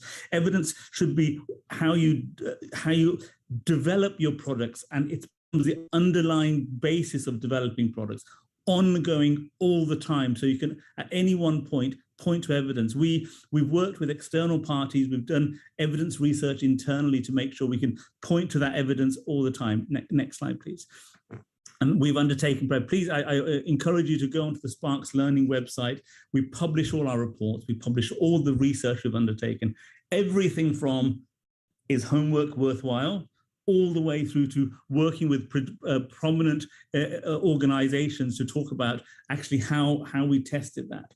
I mean, during COVID, technology adoption was rapidly increased everywhere in the world. And we had at one point over, in about 600 schools in about, I think 82 countries using our free technology during COVID. We wanted that and we gave that for free, but it was very important for us to make sure we always demonstrated that we had the evidence. And the customer who uses the evidence, the school, needs to be able to point to the evidence when they make a decision. A school teacher should be able to totally understand why the AI platform or why the education technology is doing a particular thing. There is no point having education technology which takes the teacher out of the equation. So if the technology is there to set homework, for instance, in a particular way, the teacher needs to know why a particular child was set a particular homework. You cannot have a black box in education technology where the teacher, the principal deliverer of education, does not understand why a particular decision is made. That becomes very dangerous. And it disenfranchises the teacher. They become outside the loop. You can't have them outside the loop. So we know EdTech has a massive impact on students, on teachers, on schools, and on their parents. And we try to work with that to make sure that we demonstrate how it helps, not only supports the learning of the student, saves the teacher hours and hours every week, but also informs a parent. So every parent of a child that has Sparks Maths homework gets an email every week to help the parent do that maths as well. It may not surprise you to understand that many parents have forgotten algebra or forgotten trigonometry by the time their children do it. So it's useful for them to get an email every week to say, your child will be doing trigonometry homework today. Here's a small exercise for you. Because that power of the parent sitting with their child is far, far greater than the child just being told themselves. So that becomes really important for us. Next slide, please. And I think for us, we know there's a massive potential. Education for me is not, it's a nation building tool. It's not fast food. It changes numeracy across the world. And we operate in numeracy and literacy. And we know that when we make great impact, we have great responsibility. So I encourage people to be very skeptical, understand the reasons why people look for education technology. What is a problem that school or the institution is trying to solve? Be very clear on that problem. Figure out, Is the provider showing you the evidence? And be aware of the type of evidence you have, everything from anecdotal evidence to double-blind randomized control trials. Look for evidence which is rigorous. Look for an evidence-based approach, which means not only the product you're being sold, but future products from that organization will have that ongoing development with an evidence background. I think that's very important to not only put EdTech in a particular reputable arena in terms of being out there, but also to give comfort to the teachers who ultimately will make sure that their learners are comfortable. Next slide, please. And so we kind of always figure out on making sure that we look at all the different types of evidence. We undertake research, MPS, third-party research. We have a fantastic data insights team, but ultimately it's about other people validating what we do. Next slide, please.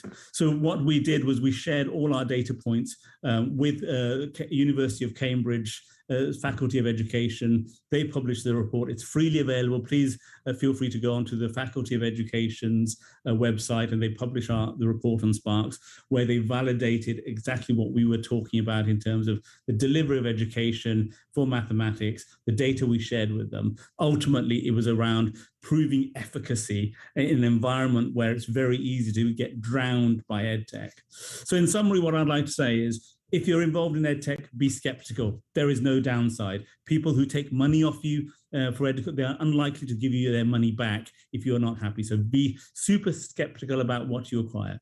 Make sure you know what success looks like. So what problem are you trying to solve? Make sure you associate with companies that have a research-based and evidence-based methodology. And finally, to keep challenging all the way through to make sure that education technology serves your purpose and make sure it serves ultimately the key beneficiaries, in our case at least, are the learners. Thank you all for your time.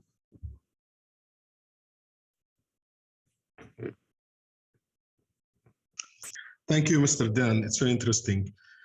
So let me ask you this question.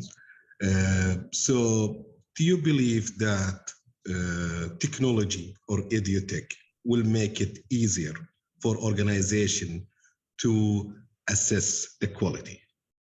Since you have all the data, you have everything. What do you think? Do you think it will make it easier, let's say, more manageable? I think it's more manageable. I think the technology should only be seen as an enabler. You have to be very careful because I think Dr. Decker said earlier, or alluded to it, rubbish in, rubbish out. You've got to make sure what the technology does is enables you, and it inevitably saves time.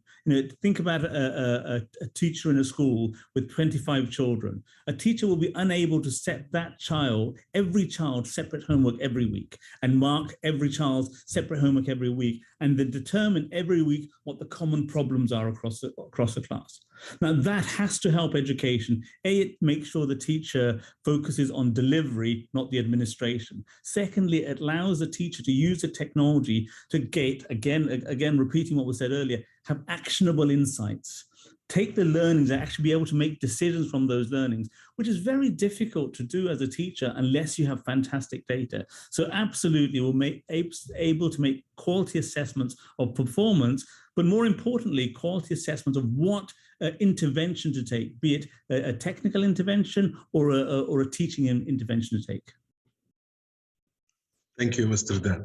So do we have any questions from the audience?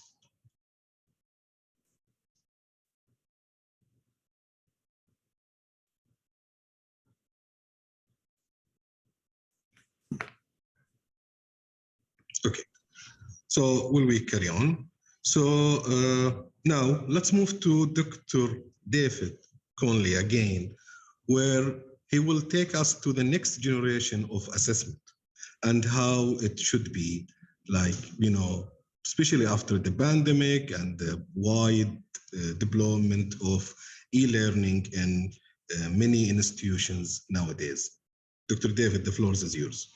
Well, thank you. And I think this is a logical follow-up to the previous two presentations, and I'll echo a couple of the main ideas that were brought up by the previous speakers and try to introduce some new information as well about one of the aspects of e-learning that's so important, and that is the ability to assess what students know. I'm going to pull from a book that I wrote entitled The Promise and Practice of Next Generation Assessment. So what you'll get in this presentation is very much highlights. And to go into more depth, you'd want to please feel free to take a look at the book. Well, e-learning offers tremendous promise for assessment. What we've done historically is we've tended to measure things that are easy to measure, but now it's becoming more possible to measure what's actually important to measure. And as I alluded to in my previous presentation, the skills that are important now are not just the content knowledge students have. It's the ability to think, to analyze, to work in groups, to investigate problems. And those types of higher order thinking skills are not assessed as easily with traditional assessment methods. We can make assessments that are more complex, and we're able to capture more insight into student higher order thinking and their mastery of 21st century skills through the use of technology and through e-learning. The technology itself allows us to collect more and richer data on student learning, and we can begin to combine and merge learning and assessment so that the learning task itself also contains the assessment embedded right in it. So some of these methods have been mentioned, such as simulations, serious games, role-playing scenarios, and collaborative projects. These can all yield data on not only on the content knowledge, but on the thinking skills, and it can do so simultaneously. So it's possible to learn much more about what students know, but also how they think. These new methods of assessment support what we call deeper learning. It's going beyond the superficial, going beyond the surface. What we know from all studies of student learning is that students need to be actively engaged in their learning. And to engage them actively in their learning, we need tasks that are inherently more interesting and inherently more engaging. So this requires greater thought in our curriculum development. And then we need it simultaneously to be thinking about what we're going to measure from these tasks where students are going to be engaged more deeply. We also know that we need to measure progress more frequently. Just having one test in the middle of the year and then another test at the end of the year is not sufficient information for students. Technology and online learning let us measure much more frequently and provide more frequent feedback, as has been mentioned previously. We want to use assessment to gain insight into the student and to increase student self-knowledge. Student self-knowledge is incredibly important. We're moving into a world where individuals need to know more about themselves as workers, as people, as citizens. It's not enough simply to know content knowledge. Our students and our workers and our young people and our adults need to know about themselves to a greater degree. To do this, multiple data points will enable us to create what I call student profiles, which is a broader view and a more comprehensive view of what a student knows and what they're able to do and of who they are. The profile encourages students to identify their strengths, to close any knowledge gaps or skill gaps that they may have, and to undertake more challenging learning tasks and activities. Well, the old skills for school success included some of the following on this list, and I'm sure many of you in your own schooling learned how to be very good at many of these things. Being compliant, being punctual and showing up on time, following directions, doing what was asked of you, focusing on goals that were set for you by others, learning how to gain favor with a teacher, not necessarily asking many questions, and then learning what you were doing, but not necessarily applying it to real world situations. It's what I've called earlier compliant learning, doing what you're told. And it was a way to get good grades. The new skills include initiative, independence, working independently, personal management, in other words, managing your time, managing your own goals, having high aspirations for yourself, being ready to challenge conventional thinking and conventional assumptions. If you think back to some of those courses that I mentioned in my previous presentation that corporations would like to see offered, you saw many of those courses being ones where the participants, the students would challenge conventional thinking. We need to be successful, to be in school in the future, to be persistent, not give up when something difficult is presented to you, when you don't get the right answer the first time, but go back and keep working. Certainly, using technology as a learning tool, knowing how to seek help, and not being afraid of failure. Failure is a tremendously powerful learning tool if it's properly, the student is properly supported when that failure occurs. Taking on a very challenging problem. I gave the example of building a bridge. It's possible that the first 3 or 4 times you built the bridge with the software, you might fail. It's the ability to persist and come back and do it again that's important. So how do we get students who take ownership of their learning? What does that look like in practice? We want students who are going to take responsibility for their actions or their inactions. In other words, to own up to whether they're doing the right things to succeed. We want them to seek help when they need it and to be able to make connections between what they're learning and what they're interested in doing, to consider learning to be a path to self-discovery. So learning is not just what you do to make the teacher happy, it's what you do to learn about yourself as well. We want learners who believe effort is important to success, who have a degree of intrinsic motivation to learn. They want to learn because learning is interesting and exciting. We want them to go beyond the minimum, and we want them to invest the necessary time to understand what they are learning. Very often, students learn content knowledge, but they don't really understand why they're learning it or what they have learned. And I think very often this is the case in mathematics. Students learn all the algorithms, all the formulas, all the techniques, but they don't really understand what in the natural world the mathematics is describing. So e-learning and assessment can help students develop this self-knowledge that I talked about. And here are 3 things that we want students to be able to get out of assessment. We want them to learn who they are, how they learn, and what they know. And I put this in the form of the student saying, who am I? How do I learn? And what do I know?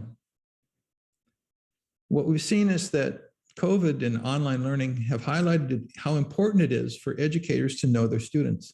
When all of a sudden students weren't coming to school and teachers didn't know their students very well, it was very difficult to teach them.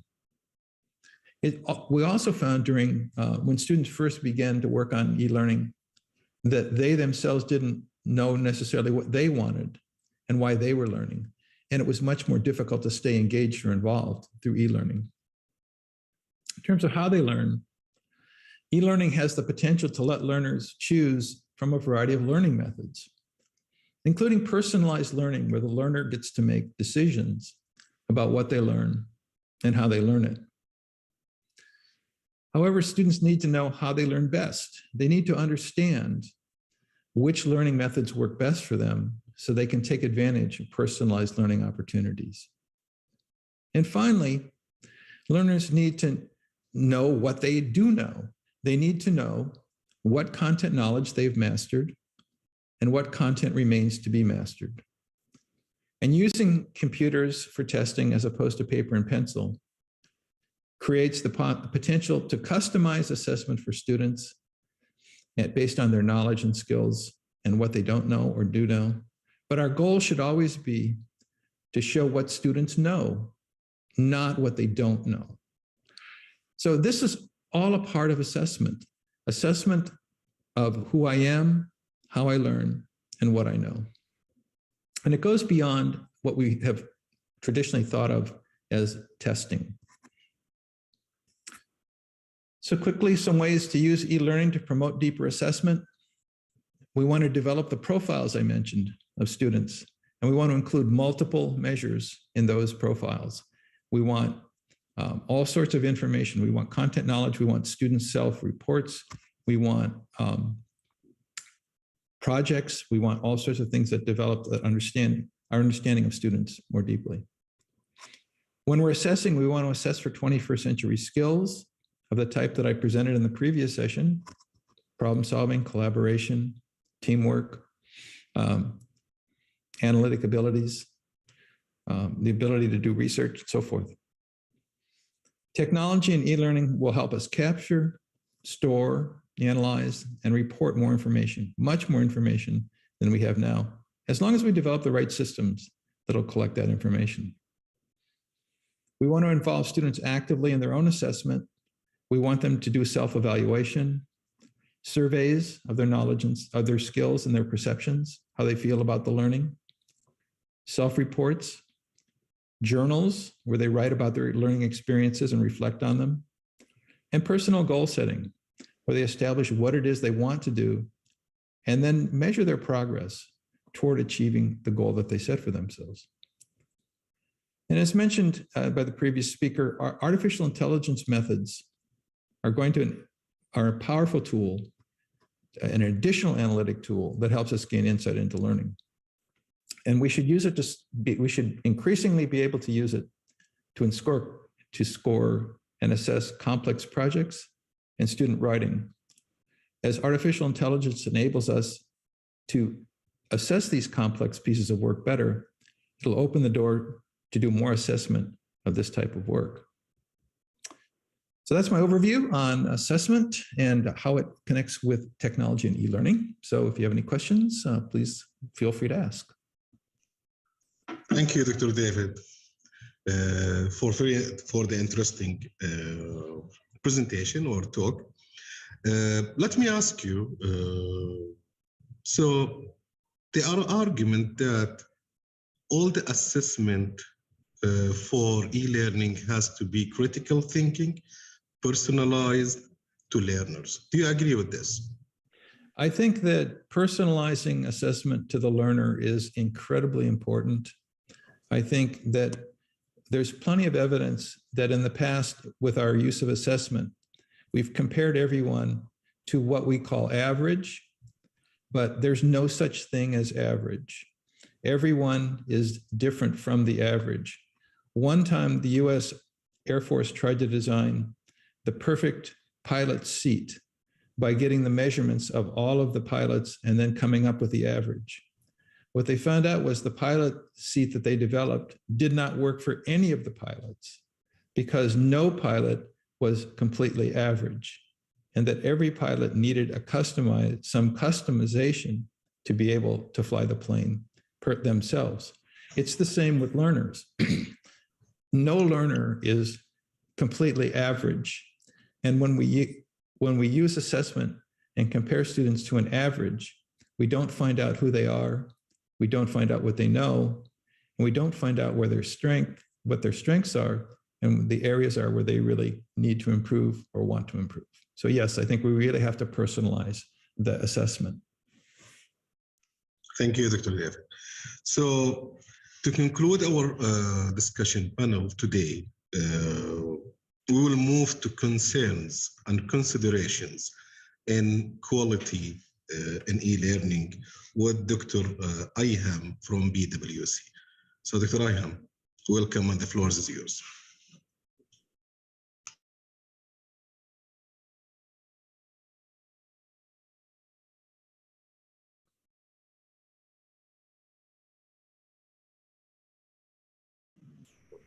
Can you hear me now? Hello, hi everyone. Let me share my slides, if you allow me.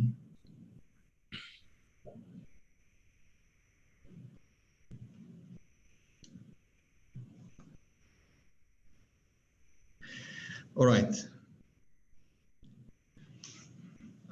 Thank you everyone. Thank you for this invitation. This is Ayhan Fayoumi from PricewaterhouseCoopers. All what we do is, as part of the team of education and skills practice, is we help education institutions, government in the education sector, basically, from strategy to execution. And I'm here today to talk about key considerations related to the e-learning quality. We've been hearing, and starting yesterday, basically, everyone's talking about the impact of COVID-19 on the education sector in general. At some point, we all know that, and we are aware that about 90% of the students had been impacted. Very few educational institutions and government authorities were ready to react quickly to the pandemic and maintain the level and the quality of educational services. I would say, to understand what happened with the education system, I normally, try to describe it as, try to imagine jumping from a skydiving plane and discovering that, your parachute doesn't work. So isn't this what happened with unprepared educational institutions while trying to deal with, the pandemic and deliver and maintain the quality of online education? We are around 2 years now after that, and many institutions are still in that journey in the sky, trying to open the parachute. Yes, it's not all negative. On the positive side, the pandemic has accelerated the adoption of technology in education. I would say maybe by a decade at least. So many have been pushed to think of new ways of delivering quality education. What I'm going to focus about today is mainly around 4 considerations that can impact the e-learning quality. Consideration number 1 is having a strategic focus. I don't want to go back to Michael Porter's strategy and thinking about lowering cost versus differentiation, but we need to keep that in mind. What is our digital maturity level? What do we need or want to achieve from having, from implementing and investing in education technologies? When are we fostering the adoption of digital education? Is the intention of using the digital technologies is basically to lower the cost, or is it about the differentiation from improving the quality or better educational outcomes, or having an inspiring student experience and journey? So it's not about the what and which technology to use, but it's more about the why. And I've heard my colleagues mentioning and referring to that earlier. Why we are using this? We need to see the impact. My observation from most institutions, at least recently, they lean towards having and investing in technology to automate and to reduce the cost. But after the pandemic, many started thinking about having, making a change and impact on quality of education and how we can improve and better use the technologies as part of the classroom, basically, and the teaching and learning process. So my advice number 1 is to define the digital education vision. And we're talking about at the country level and institutional level. This vision can be at a national level and can be cascaded down to the different institutions to improve the educational practices and quality. And the quality of education should be part of that strategy, that vision. The second consideration is around the ecosystem. And we sometimes, I've heard, many people are talking about using technology in the classroom, but I want to zoom out a little bit and talk about the ecosystem, because every education institution is part of an ecosystem. And as a bigger ecosystem, that we have witnessed and we've seen the pandemic and how it accelerated the transition to digital education and so on. And countries reacted in different ways. Like we started seeing even countries and ministries developing their national e-learning strategies and digital education strategies in Qatar, in Saudi, and so on. But while developing their strategies, the educational institutions need to align with the country strategy from one side, but consider the different players in the ecosystem. And we present the ecosystem in different ways. I'm not going to explain the details of the ecosystem, but it should include and cover and take into considerations different areas like policies, governance, the capabilities, and I've heard that mentioned earlier, infrastructure and tools, of course, and applications, but also the content, the digital educational content and the curriculum, the online teaching pedagogies, online assessments, partnerships. The institution should have to be able to and enable this institution to deliver the right quality of services.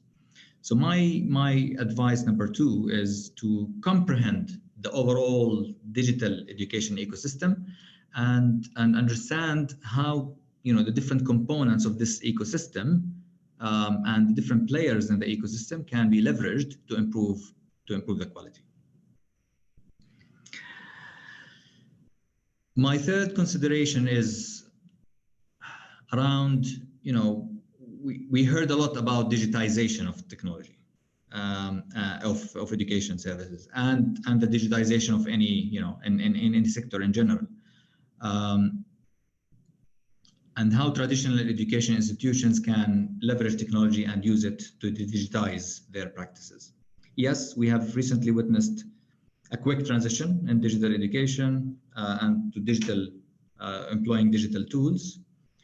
And the majority have transferred basically the same educational practices and activities, but using digital tools. So giving a 2-hour lecture, but on MS Teams or any online tool. Students going and doing their homeworks in the same way. Assessments are done as before, multiple choice questions or other questions, but using Blackboard and so on. So this is digitization of education, which I prefer to call and describe as traditional e-learning. So we moved from traditional education, which is the normal education that does not use and employ technologies, to more now traditional digital education, where we use the digital education and tools in a traditional way with less impact, basically. And we want to move to a more intelligent way. We need to talk about digitalization and the use of intelligent tools. And we heard good examples mentioned today.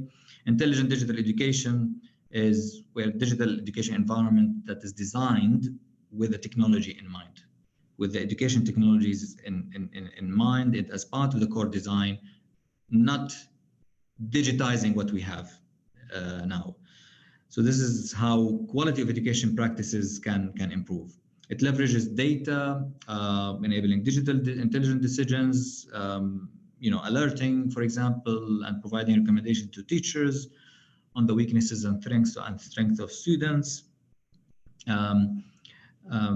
It uses also emerging technologies, VR and AR and simulations and all of that. So we talked about this and we heard it much, but it's again considering the why and considering how better we leverage it and use it in our classroom.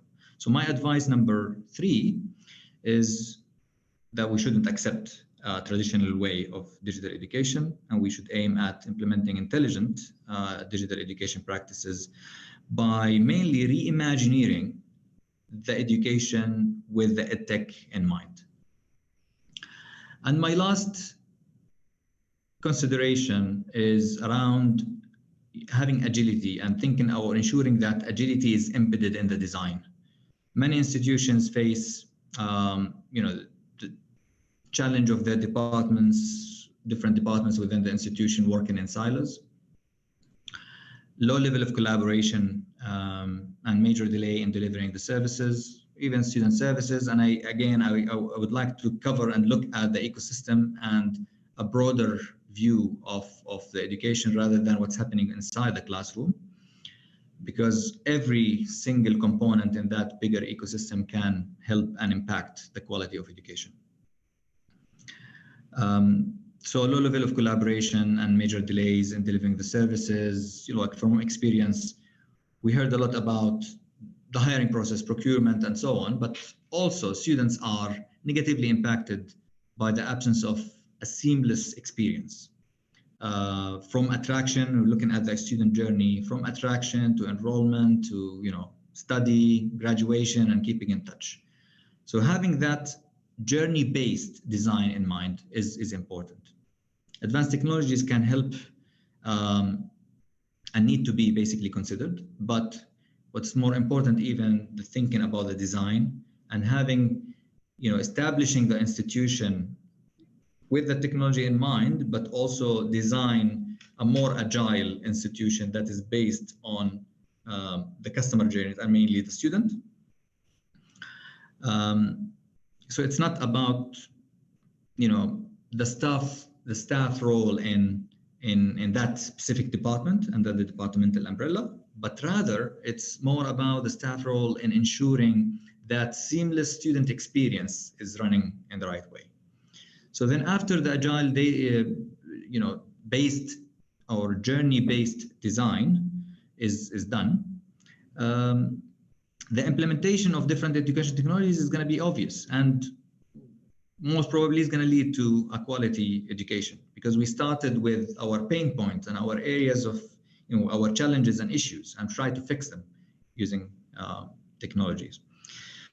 Many universities, from experiences, and we've seen that in the literature, used technologies and emerging technologies in different ways. We heard several examples in these days. Philips University in Germany, Deakin University in Australia, and many others basically are using robots, teaching assistants, and so on to help students in their teaching and sense how students are doing from academic perspective. And what kind of support they need from their teachers, for example. And they use these tools as a supporting tools rather than, of course, replacing the teachers. And we heard that VR also is being used in many cases. I like the example, one of the cases used in University of Westminster. They built a virtual space for criminal law students, for example, and where students hunt for clues to construct a murder case, for instance. So there are really interesting cases and examples we can learn from. And therefore, my advice number 4 is to ensure that agility is embedded in the design, and then technology will be, more useful with having an agile mindset. And that's it. Thank you very much for having me. Appreciate it. Thank you. Thank you, Dr. Ayham, for the interesting speech and the presentation. So, my colleague, if you allow me to conclude this panel by, recommendation, or let's say a sort of note that every organization would like to adopt e-learning is to consider having a well-defined learning outcomes in all levels, picking the right edu-tech tools that help them to encourage the students to engage and support the teachers, not to replace them, and having, a new way of building the assignments and the assessment in general that is based on how we personalize these assignments to students, and finally to have quality in every part of the organization directions. Thank you very much for your time. Thank you very much for all the good words and talks that you gave in today's panel, and see you in next year GTEL. Thank you. Thank you, Dr. Azad. Thank you. Thank you.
Go. Welcome, everybody, to our third panel discussion this evening about the tech trends changing e-learning. Let me first introduce myself. My name is Dr. Marwa Al-Masri. I'm the Dean of Graduate Studies at the Saudi Electronic University. I would like to take this opportunity to thank our speakers for tonight and introduce you to our speakers. We have with us Ms. Pamela Tony. She's the president of Colorado State University Global at Colorado State University System. Previously, Pamela was assistant controller at Colorado Technical University. We have also with us Dr. Abdurrahman Habib. He's the Deputy Research Director, National Center for Artificial Intelligence at Sadaya. Dr. Abdurrahman works in research, teaching, and managing technology analytics and smart city projects. He has led projects in smart city, e-government, e-commerce, and ERP implementation for small and medium businesses. He's passionate to support startups that improve people's lives and contribute to the development of society. He has experience in the human resource business and delivering successful HRD projects. Also, we have with us tonight Mr. Saad Al-Shair. He's a partner at PwC, partner in technology services with focus on digital transformation and e-tech emerging technologies to help in converting and enhancing customer experience. Our last speaker for tonight, we have Professor Chris Didi from Harvard University. Professor Didi fundamental interest is developing new types of educational systems to meet the opportunities and challenges of the 21st century. His research spans emerging technologies for learning, infusing technology into large-scale educational improvement initiatives, developing policies that support educational transformation, and providing leadership in educational innovation. He's currently conducting funded studies to develop and assess learning environments based on virtual worlds, augmented realities, transferred social interaction, and online teacher professional development. Didi is a leader in mobile learning initiatives and has developed a widely used framework for scaling up educational innovation from 2001 to 2004. He served also as chair of the learning and teaching areas at HGSE. Of course, when we talk about the EdTech education technology as the practice of introducing IT tools into the classrooms to create a more engaging, inclusive, and individualized learning experience. Today's classroom have moved beyond the chunky desktop computers that were once the norm and are now tech-infused with tablets, interactive online courses, and even robots that can take notes and record lectures for students when they aren't there. The potential for scalable, individualized learning has played an important role in EdTech's ascendance. The way we learn, how we interact with classmates and teachers, and our overall interest for the same subject is not a one-size-fits-all situation anymore. Everyone learns at their pace and their own style. EdTech tools make it easier for teachers to create individualized lesson plans and learning experience that boost the learning capabilities of all students, no matter their age or learning abilities.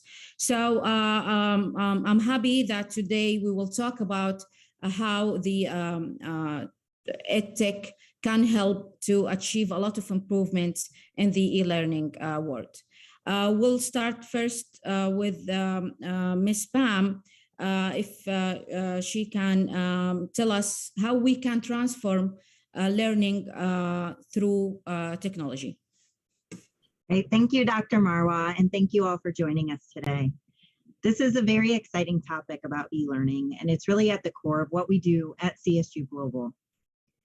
In today's world, technology is everywhere and utilized for things we couldn't even have conceived of 25 years ago.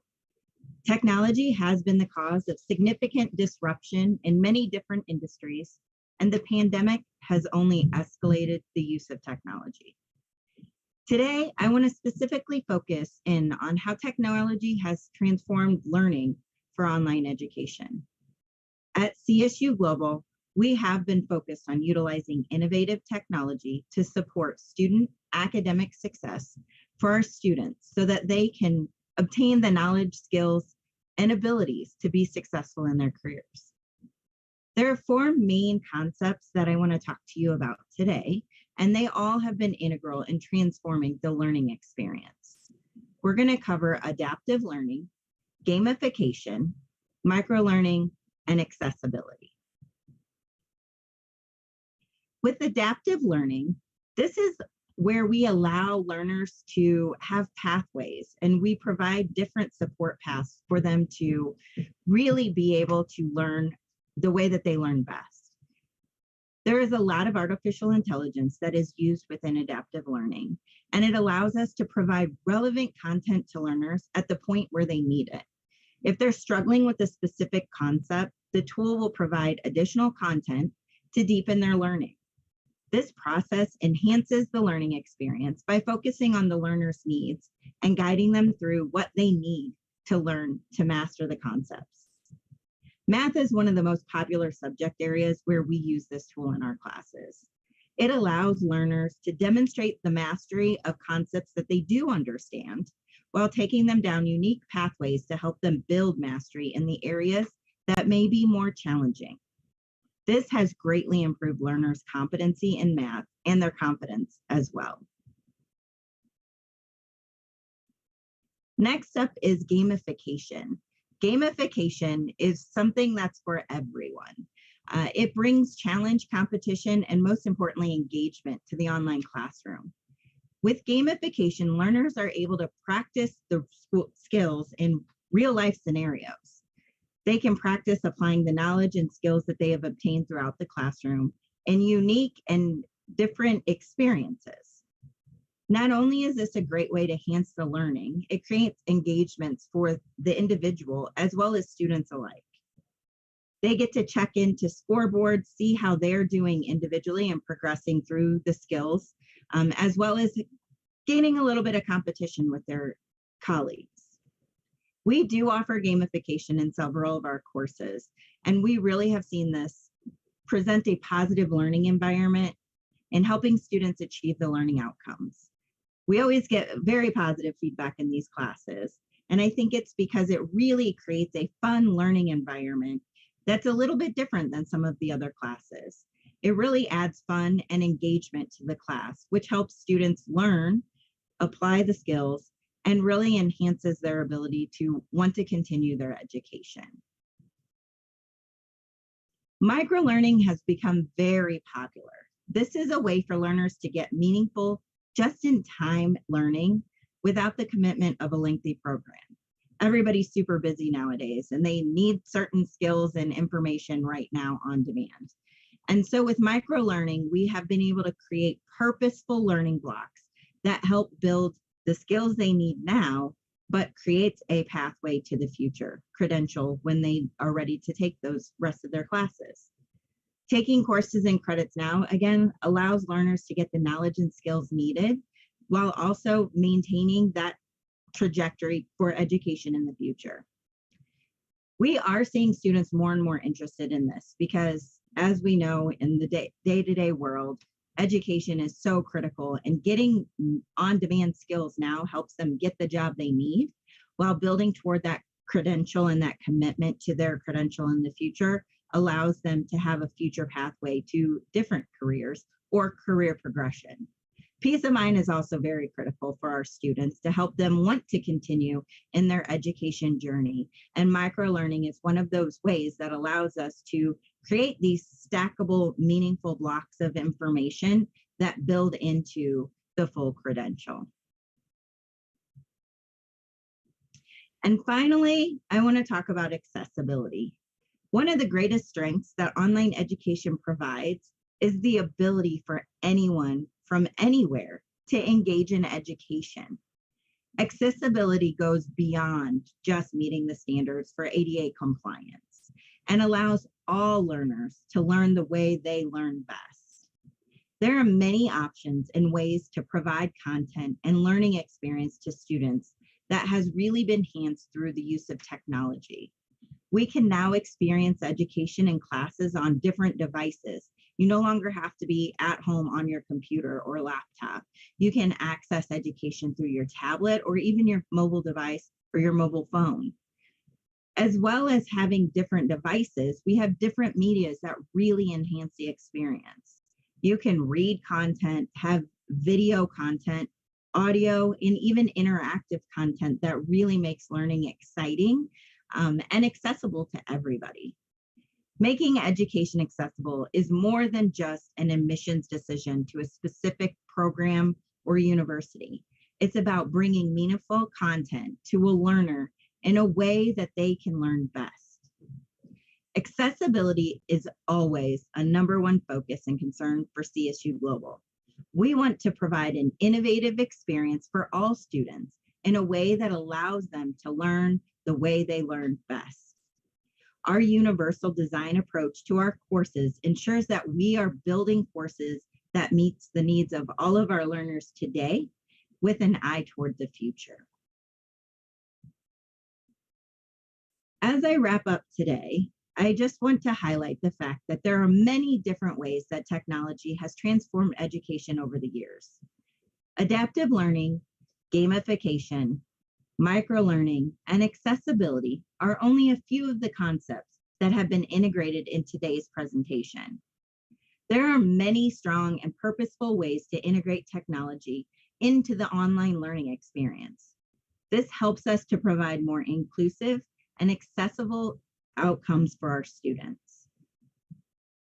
With that, I will turn it back over to Dr. Marwa. Thank you.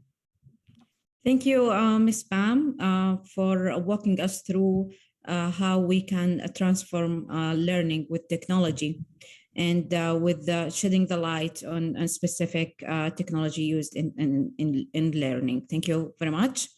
I have a question for Dr. Abdurrahman. What do you think the future of education technology will look like? Thank you, Dr. Marwa. Thank you, everyone, for having me today. I think the future will only surprise us. We will have a lot of technologies, and in my presentation, I'll focus on very specific technology that will bring multiple technologies that Pam and others talked about today in different sessions. So personalized education, in my opinion, will be one of the key aspects of the future school or future learning overall. So I look forward to talk more about personalized education. And are we going to stop only at school doors or school buildings, or education will continue with us elsewhere?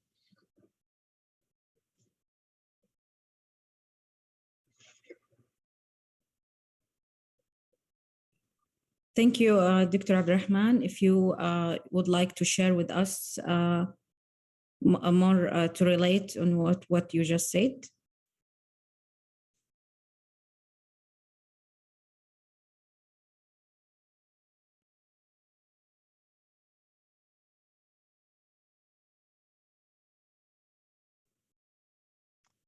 Thank you very much today. I will be very brief.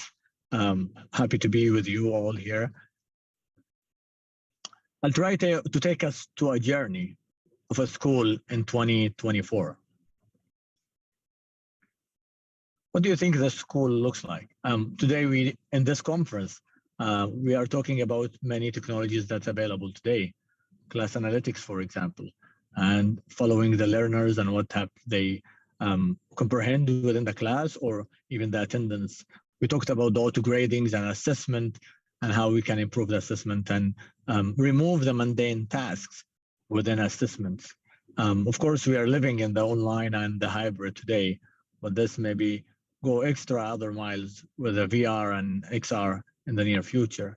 Pam also mentioned the gamifications and how can we make our classroom and our learning experience more fun.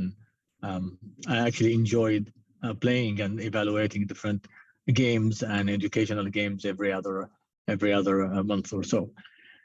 But those are technologies available today. So what are we going to have in 10 years from now, or maybe more than 10 years? I enjoyed looking at one of the YouTube from Dr.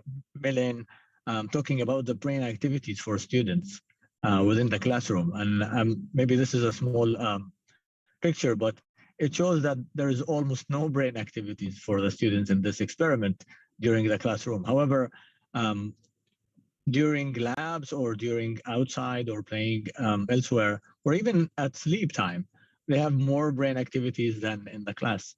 That means many of us just zoom out when we go to classroom, or if it's boring and it's not relevant to us.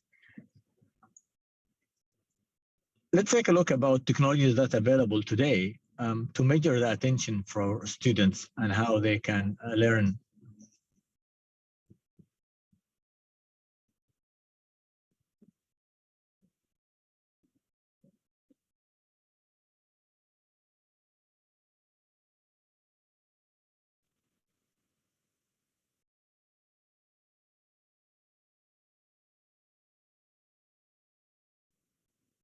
So teachers today are able to follow students and see if they are getting attention in each topic, what the topic that got their attention more, and so on, either by wearing those headbands or maybe other technologies that's available today using computer vision and other AI applications.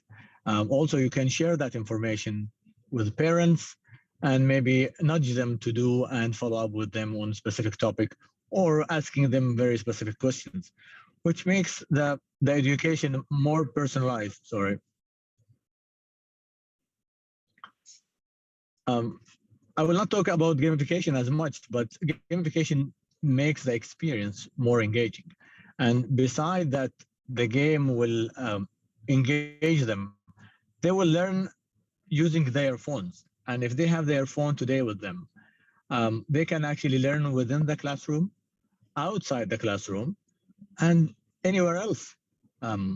My kids, for example, sometimes will play different games during a trip in the car or a trip on the airplane. And that means that they can take their learning or the things that they like to a different places and to a different whole new level. I think virtual and augmented reality will play a bigger role in the near future. We think within the classroom most of the time because we're teachers or educators. However, big data and students are learning and using a lot of information elsewhere, outside the classroom, on their phone most of the times, and on the environment around us, especially if there is other games and other events. They watch YouTube more than they, I think, watch or look into the teacher in the class. Especially for Arabic, the natural language processing and the advancement within natural language processing will help us talk to machines and help the machine understand our request in an easier way, of course, much faster, more efficient. And that will reflect a lot on automating a lot of the processes we have within the classroom, and also more help with the students. I was surprised in some of the classes when I did some tests on students. They actually don't Google or search as we do, maybe older generation. They actually talk to the machine. They always try to use Siri first thing. So we grew up maybe, and Google was more prominent, but they actually like to talk to the machine. They like to ask the question the way it is, and maybe try to see if Alexa or Siri will understand, or sometimes play with them and asking it about jokes and so on, so much else. Therefore, I think natural language processing, especially in Arabic, will evolve over the time, and we will have more support for these type of analytics and these type of support within the ecosystem and in the classroom. And instead of searching through books, you can ask the machine to look for specific information, and it will come back with the information, telling you the information and where are the references, and maybe send it to your phone or to your computer directly. The role of AI today varies by automating. I think the majority of it will automate the mundane task for teachers. And the goal here is to focus or shift the focus from the teaching administrative activities that we are all busy with and focus on the student learning itself and what the student learn and how can we improve his or her learning. But why we're doing that? Why we are focused on automating these tasks and looking at the students directly? Because the goal is to educate the student and support them. And the rest of the activities are there only to support that learning. And therefore, if AI or machine learning will help us remove or automate some of these tasks, it will allow us to have more time to work with the students. I think that will happen with personalization or personalized assistant or personalized education, whatever name you like to use. It will combine multiple technologies together with the support of big data and usage of data inside the school, outside the school, and within the environment they are on, and provide them with the information they need. I'll give you an example. Alexa today is only one big assistant. However, in the future, especially with AR and VR, students will be able to create, customize, and improve and design their own assistants themselves. This assistant will be also customized to their learning and their preference. What do they like and how they like it and when, and it will understand more details about the students itself to help them and support them improve their comprehension. If I like to play sports, the examples of the class can be translated or transformed to a sport example, football, for example, or basketball, and then I'll understand it better. I will link between what I need to learn in terms of a concept in math, for example, and what's available today in my life, which is the sport, for example, or music or others. We will individualize the learning and take the experience and the pattern for the learners directly. We'll design it for a very specific student, and each student will take a delivery that fit his need or her need, and we will close that gap in the learning where one size fit all for everyone. But when do we think we will have that? I think time will tell. It might be sooner than what we expected, but we will have different assistants, and those systems will work for us in the next couple of years, and it will be available for us 24/7. So not only in the school, but also outside the school, whenever you want micro classes or micro learning, as Pam mentioned earlier. And we will have the agility, even with the design, it will be designed for you directly. Again, I'm thinking mainly about the phones because almost many of us have the phones today, and we will use it in different application, and maybe there's no better application than learning and improving yourself and learning more skills. A lot of us talk about if the machine will replace the teacher and how that will happen and all this automation and what happened with the teacher. We do not think that machine will replace. However, we will work together, and machine will change the type of task and how we work together and how can we interact for the better education experience, more fluid, better design, and inside and outside the classes most of the time. Teacher will emphasize the aid and direct the class for the AI systems, and it will provide it within the lectures as well.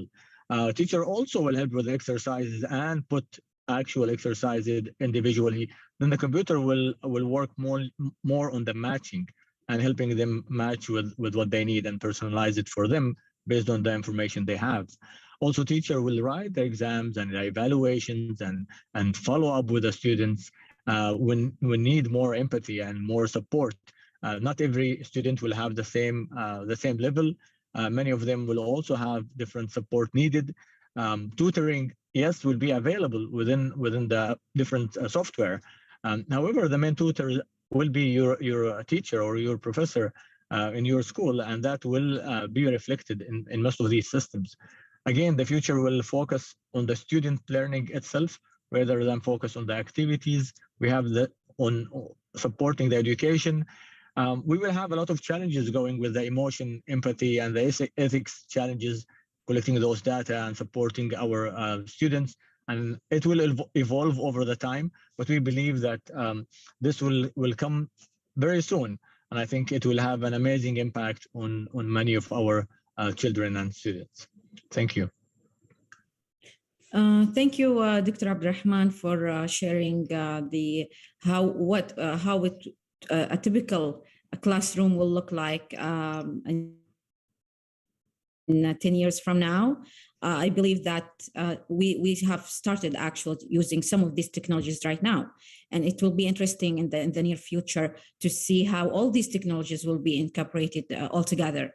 It's very interesting that you talked about the are we going to replace actual teachers with technology? I think we shall wait and see if this will actually happen or not. Thank you very much.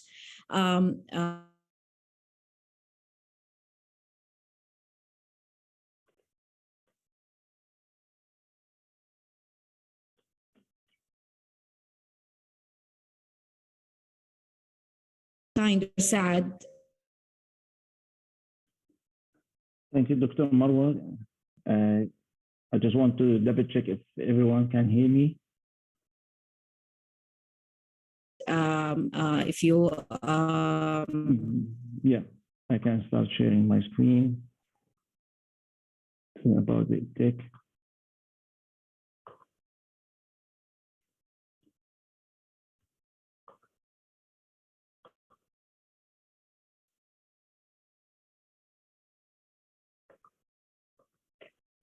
Thank you, Dr. Marwa, and thank you, esteemed guests, speakers, and attendees.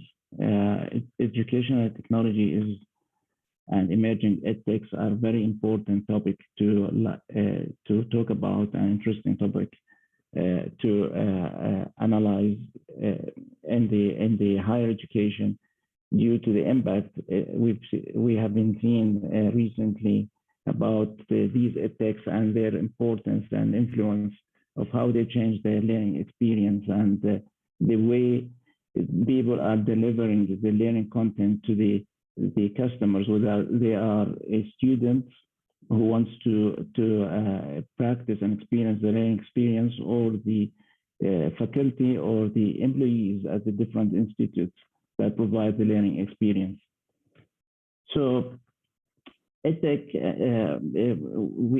we will talk about the importance of edtechs, what's edtechs, the impact they have been introducing recently into the market, and the impact that we have practiced due to the different factors that have been introduced into the learning experience. And this is due to the different changes in the world that we have practiced due to COVID and the changes that associated with the COVID situation that have multiple impacts on the learning and the way you deliver learning.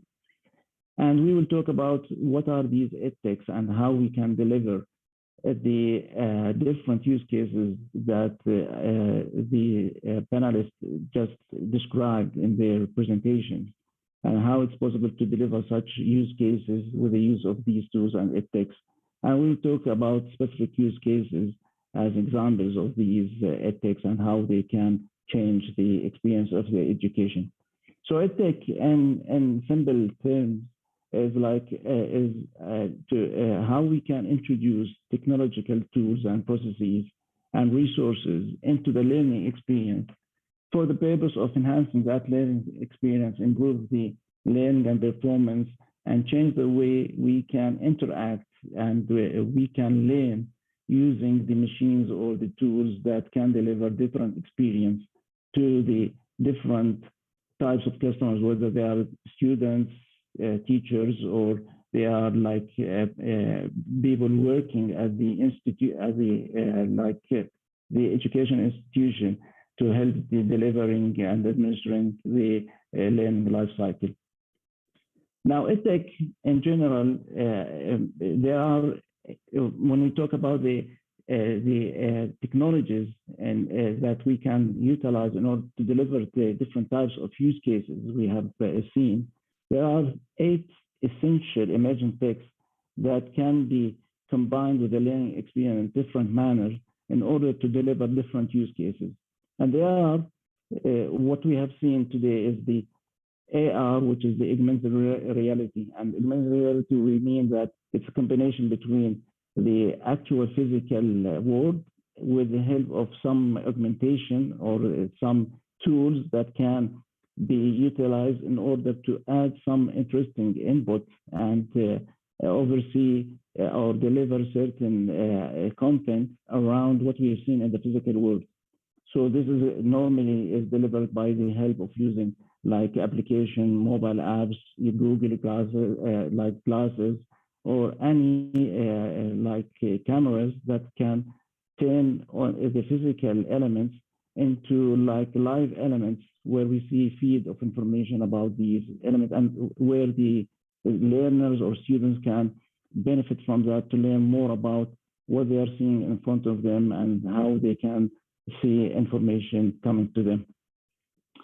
The other type of edtech is the virtual reality, where you utilize like a 3D, completely virtual environment where you simulate a certain situation or a certain use cases where the user is completely into a virtual world and he starts to practice certain kind of use case like having an exam or being sitting within the classroom and practicing the learning experience through the virtual world.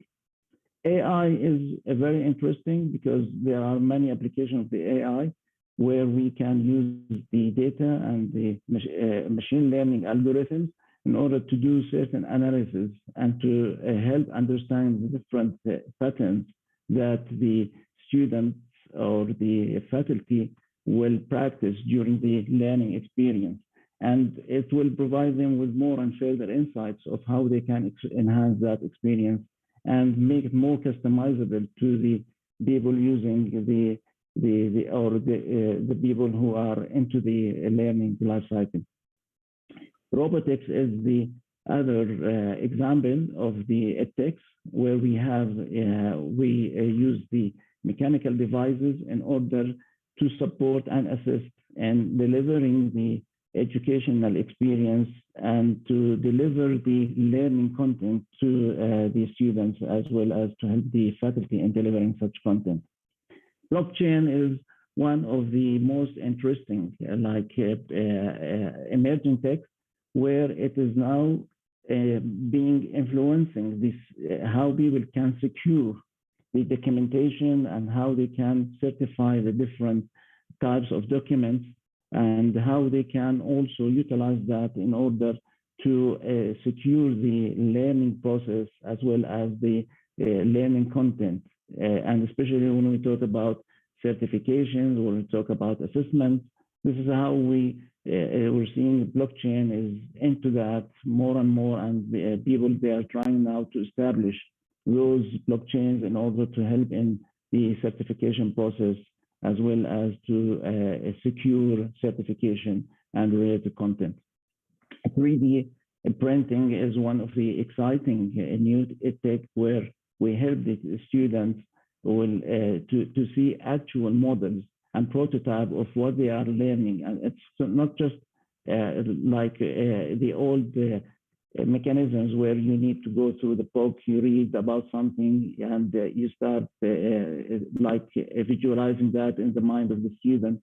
Now, a 3D printing gives the potential and the chance to the students to start like practicing and seeing in front of them those prototypes and models that gives more insight about the learning and the content that they are studying, as well as to visualize that in the real world.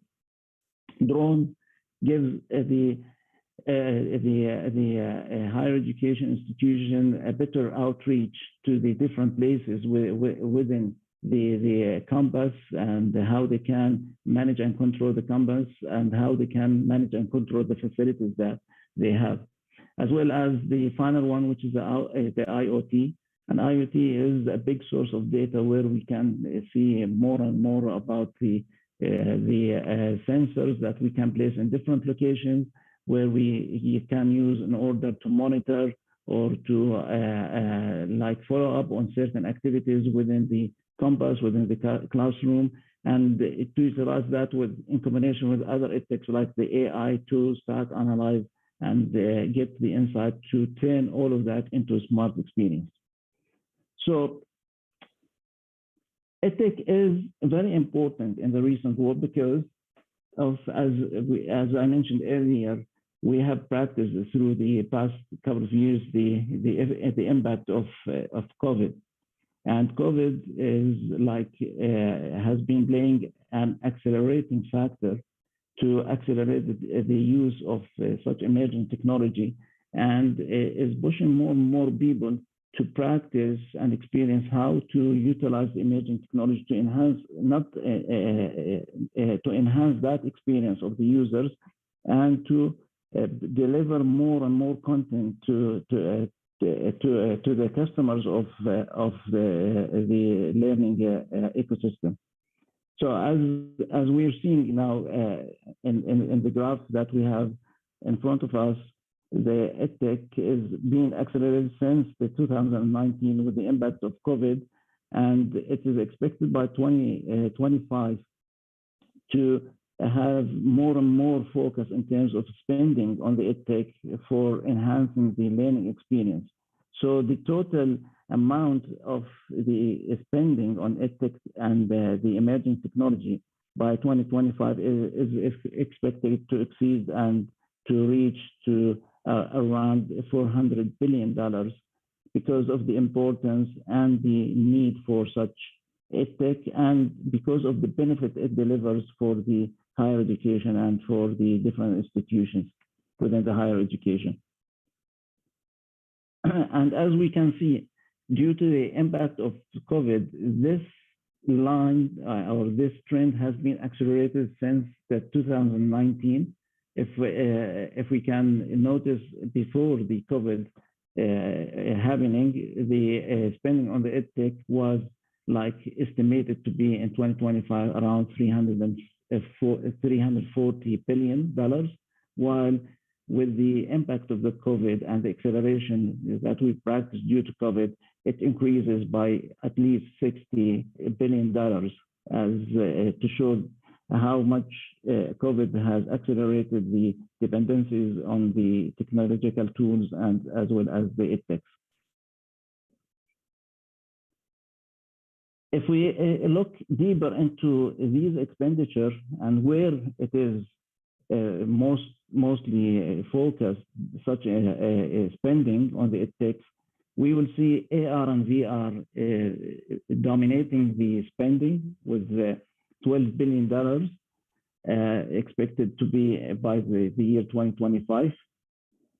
Ranking as the second place is the AI tech, where we do the insight and analytics based on the feeds of information, whether that's from the learning cycle or from the IoT devices we install within the campus, or whether we collect that information through the different applications supporting the learning experience. Coming in the third place is the robotics and how we can utilize these machines in order to facilitate different activities within the campus, and how we can also utilize these robotics in order to deliver content and to deliver experience to the learners.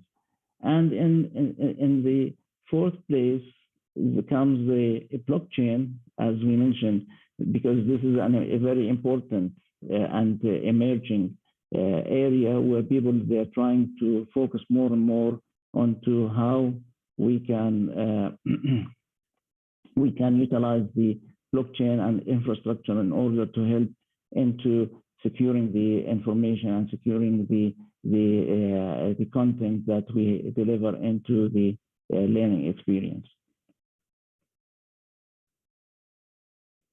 Moving forward, now, why these 8 ethics that we mentioned are very important? Because if you combine them in different ways along the learning journey, and the learning experience, we can produce different use cases.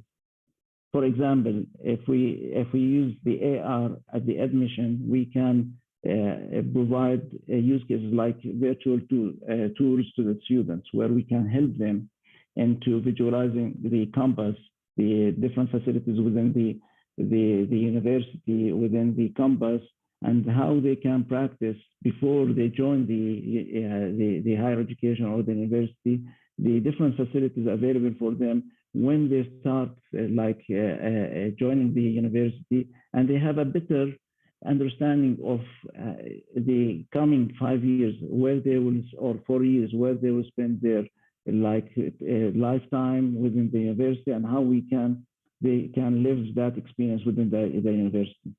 Also, in terms of registration, we have smart scheduling, and this depends on the AI that we just introduced. So with this kind of tools and use case, we can help the students or the faculty to make smarter scheduling and help in registration process and facilitate the registration to both sides, to the student and faculty. So I will talk briefly about some of these use cases that comes along the life cycle of the learning, from the admission, registration, learning experience, and campus life examination until we reach the graduation. So there are plenty of use cases. As I mentioned, when we talk about admission, there's the identification of promising applicants, virtual tools. If we talk about also, there's the intelligent admission advisors, the reception robot, the smart scheduling at the registration, the intelligence registration advisor, and so on. So I pick and choose, for the sake of the time, 8 of these kind of use cases in order to talk about and to demonstrate how we are utilizing those ethics in order to help in enhancing the learning experience. So in the registration and the other points in the life cycle, we can introduce them to enhance how the interaction between the students, the faculty, and even the university to deliver better experience for the different customers that we have in the higher education. For example, personalized learning, which was introduced by the other speakers, we can utilize the personalized learning in order to deliver customized learning experience to the students that fits their needs, that fits their expectation, and how they can progress, and what they want to see, and what content they are interested in, and how they want to progress through the learning life cycle or the learning experience. Immersive learning, where we create a mix of learning environment that combines the different real and a virtual environment, using, of course, the virtual reality or augmented reality to help the students to visualize, interact in better way with the content that delivers to them. Attendance via face recognition.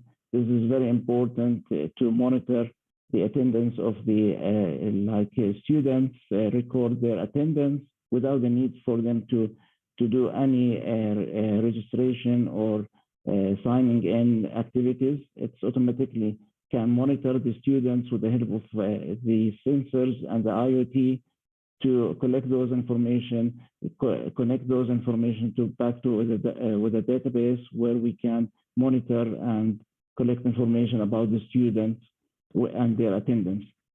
Smart proctoring.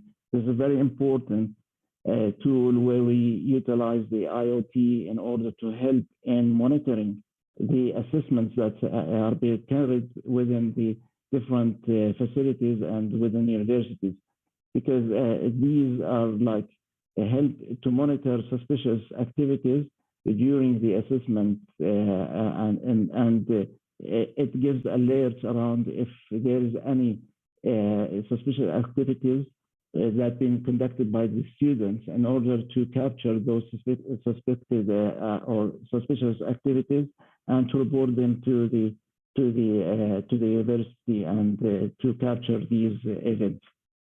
Also, during the registration, as we mentioned, identifying a promising applicant. So this is like the utilization of AI to analyze like demographic information about the prospect students, as well as to collect many of the information from the database and try to analyze that to see whether the student who, based on the information he provides and his history, would be able to continue with the different work streams or different streams that they have been applying for or trying to register for. Blockchain is very interesting, as we mentioned, for certification. Smart scheduling is to help both the student and the teachers in facilitating the registration process, as well as we mentioned the virtual tool where it gives the students an overview of the campus and facilities that they are expected to be part of within their journey and within their life within the campus and within the coming few years after they register with the university. So these are examples of such use cases. And with this, I would like to thank everyone, and I would like to hand over to Dr. Marwa. Thank you very much, Mr. Saad, for focusing on the latest technology used and how these technologies can impact the education sector big time. Especially with the COVID, we have witnessed how these technologies actually transformed the economy, even for e-learning. Again, thank you also for sharing the specific use cases where we can utilize the technologies in education for specific student journey from admission until graduation. It was very inciting. Thank you. Now I'll have the floor for Professor Chris. If you can tell us more or give us an insight on next generation of teaching and learning in higher and continuing education, please. Well, thank you very much for inviting me to share ideas. And I'll briefly describe a few systems that illustrate a lot of the points that other speakers have made. One of the challenges that we face now in higher education is finding a way to blend face-to-face learning, which has many strengths, and online learning, which has different strengths. This is not a matter of saying that online is some second-rate form of face-to-face learning. Sometimes online is better, sometimes face-to-face is better. It depends what you want to do. And many campuses are facing a challenge in classrooms where they want to offer a course, and some students would be face-to-face and other students would be online. And this creates a very challenging situation because typically if the instructor is face-to-face with some students, it's hard for the online students to be included and to participate at the same level. Recognizing this, Harvard University has developed a system called Helix. And Helix is not a product, it's not something that Harvard is selling. It's a way of combining standard equipment that's readily available from vendors to create a classroom that combines online and face-to-face learning. So I don't have time to show a video, but at the rear of a Helix classroom is a setup that can be wheeled from one classroom to another. It costs about $10,000 for a smaller classroom and about $15,000 for a large classroom, but because it can be wheeled from place to place, it can serve a lot of different classes. And it displays images of the students so that the online students and the face-to-face students are put on even ground. It creates a kind of mixed reality, immersive environment in which the instructor feels as much presence from the online students as he does or she does from the face-to-face students. So if you're curious about this, because it does help to solve a difficult challenge in many colleges and universities, I would urge you to take a look at this Helix video, and I will make sure that my slides are available afterwards for those of you who are interested in this. Another activity that I'm part of is that the United States recently funded a National Artificial Intelligence Institute in adult learning and online education. I'm one of the co-principal investigators for that institute. And over a 5-year period with about $20 million of US funding, we're going to be working hard to try to look at next generation online learning along many of the dimensions that the other speakers have described. One of those dimensions is AI-powered cognitive assistance for teaching. So Ashok Goel, who is the principal scientist of the Institute, has developed artificial intelligence-based assistance for people like me who teach at the college or graduate level. There is a question answering assistant, a tutoring assistant, a library assistant, a laboratory assistant, an assessment assistant. There's even a social assistant that helps students meet other students in a large class that they might not ordinarily encounter, but that have something in common with them that might make them good learning partners. And a point that I want to make about these AI assistants is that my job can be de-skilled or upskilled depending on how I respond to having these assistants available.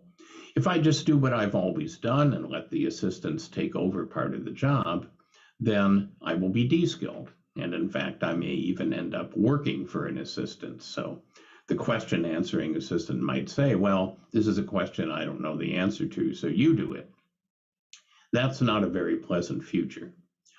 But if I upskill to let the assistants do the routine parts of the job and to focus my attention on the parts of the job that only a human being can do, looking at cultural interactions, looking at moral and ethical dimensions, looking at individual life circumstances and how those affect learning, then that's a very powerful way to attain what's called intelligence augmentation, where the human's intelligence is augmented by an AI partner. But you have to upskill in order to do that. And that's one of the things we'll be looking at in this institute.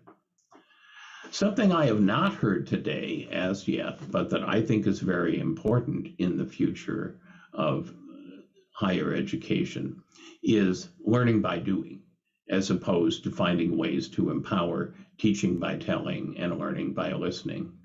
And we see this with something like medical education, where after 4 years of medical school, you have an internship and you have a residency in which you're learning a whole set of things that are impossible to teach in a classroom.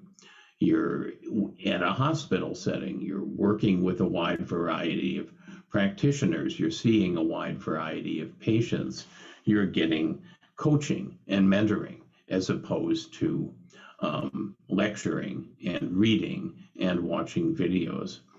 And situated learning is very powerful, but we haven't been able to do it in classrooms historically because classrooms are barren places. They're not the rich contexts in which situated learning can take place. Now that is changing. I am an advisor to a company called Immersion that is an example of what's known as digital puppeteering.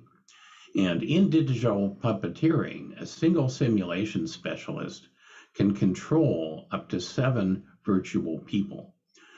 Some of you may be familiar with the movie The Wizard of Oz. A little man behind the curtain controls the gigantic head of the wizard. This is like The Wizard of Oz on steroids. And what you're seeing on this screen is an example of what the simulation specialist sees. At the upper left, you see the virtual people that are being played. In this case, someone might be negotiating with their superiors in order to try to get a raise. In the center of the screen, you see the learner through the webcam who is doing this negotiation and interacting with the virtual people, and you get to see, in full bandwidth, their verbal and nonverbal communication. And then the rest of the dials are different types of AI-based analytics that help the simulation specialists both to convincingly play these virtual people and to modify what they're doing based on what they're seeing in response from the learner.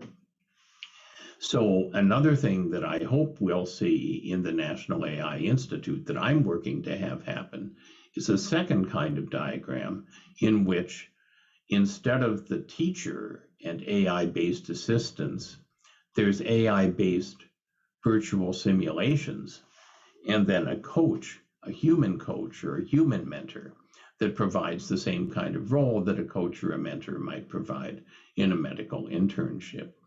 And I think what we'll see over the next 5 years as these technologies become more powerful and less expensive is that we'll see the balance between learning by listening and learning by doing start to shift, even on college campuses and in classrooms, because of the power of these virtual simulations.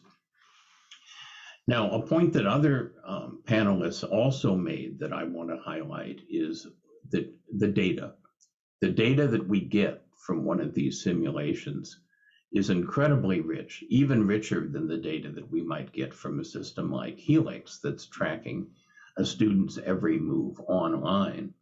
And that data potentially can transform our understanding of teaching and learning. The microscope measured data that had always been there, but we didn't know it was there. And then we had to figure out how to measure it and then how to analyze it. And when we finally accomplished that, it changed everything, our understanding of the natural world. Telescope, same story. Data always there. How do you collect it? How do you analyze it? Changed everything. We have, with these new technologies that I and others have described, the equivalent of the microscope and the telescope for learning. And it's going to change everything as we understand how to use these. A couple resources. In 2019, I co-edited a book with others on, the title is Learning Engineering, but what it's about is engineering learning. This gets at the adaptation and personalization that were discussed earlier and has a number of case studies that show what progressive colleges and continuing education groups are doing in terms of applying these technologies. And then in 2020, I co-edited a volume with my colleague John Richards called The 60-Year Curriculum. This comes out of the concept that people start to think seriously about what work they should do in adolescence, but the next generation is going to live so long, even with the pandemic, that people will be working for about 6 decades. And how do you handle lifelong learning across 6 decades? That will be very necessary because we're entering a very turbulent period. The book was written before the pandemic, but it talks about failure to meet the UN sustainability goals, climate change and all the challenges that's creating, the new division of labor between AI and people with this idea of intelligence augmentation, and so on. So we're facing a future that's really different than the past. So I want to close by just asking, what business are we in? This is a very important question. I live about 90 miles north of a town that has wonderful mansions in it, very opulent mansions that were built over a century ago in what Mark Twain called the Gilded Age in America. And those mansions, within 20 years of the time that they were built, and people lived like royalty in them, were gone. The fortunes had collapsed, the people left, Only a few of the mansions now survive as museums. The reason that they were gone is that those people who had built their fortunes in the railroads didn't understand what business they were in. They thought they were in the railroad business, but they were really in the transportation business. And the automobile and the airplane hammered the railroads in a very short period of time. I want to argue that we're not in the education business anymore. We're not in the course business. We're not in the campus business. We're not in the degree or credential business. We're in the lifelong learning business. And that is a really different business. And it's going to take looking at all the things that the speakers today have talked about and more in order to understand how to make that pivot. So thank you very much for involving me and these ideas. And I look forward to further discussion with any of you who are interested in this.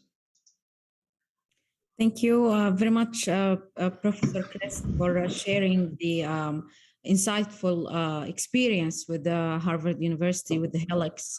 And also you have focused on how we are shifting to learning by doing it. I totally agree with you that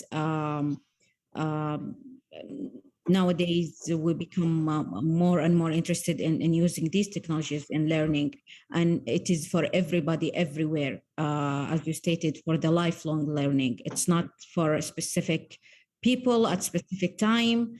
It's there for everybody everywhere. Thank you very much again for sharing this experience. I would like to clear the floor for the audience for some questions. Maybe for the sake of time, we'll have 1 or 2 questions.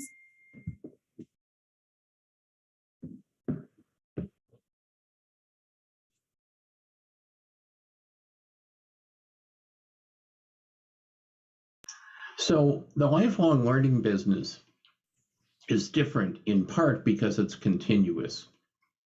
Right now, when we say lifelong learning, we really don't mean that. We mean once in a while learning. So you're going to get promoted, or you have a new job, or you have to upskill to keep your current job, or maybe you have a new career. And so you go and get a little bit of learning to help you. And then you go on not learning until another period like that comes along. We're not going to have the luxury of doing that in a very turbulent and uncertain future created by many of the trends described in the 60-year curriculum book and in many reports from the World Economic Forum and OECD and UNESCO and so on. We're going to have to learn every day. And what's happened in the last 2 years with the pandemic has illustrated that. People have been engaged in continuous, often frantic learning, trying to keep up with what they need to do in order to get through the next day. That's where we're going. And so making lifelong learning continuous, making it just in time rather than just in case, making it on the job as well as in the classroom, these are all shifts that we face as we look at the change in what business we're in. Thank you, Professor Chris, for answering the question of how lifelong learning business is different than regular education. If we have other questions from the audience or the speakers.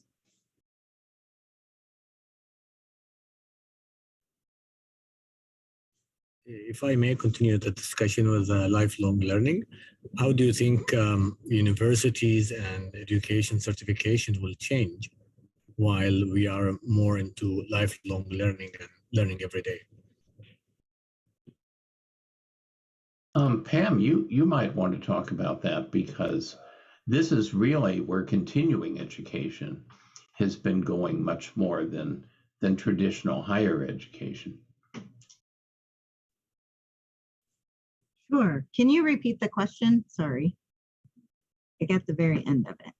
Yeah, sorry. How universities and education institutes will change when we are moving to continuous education and continuous learning? Yes, I think we are starting to see this transition. It was really promoted more by the pandemic than anything, where all universities now are really considering how they can incorporate online learning into their model.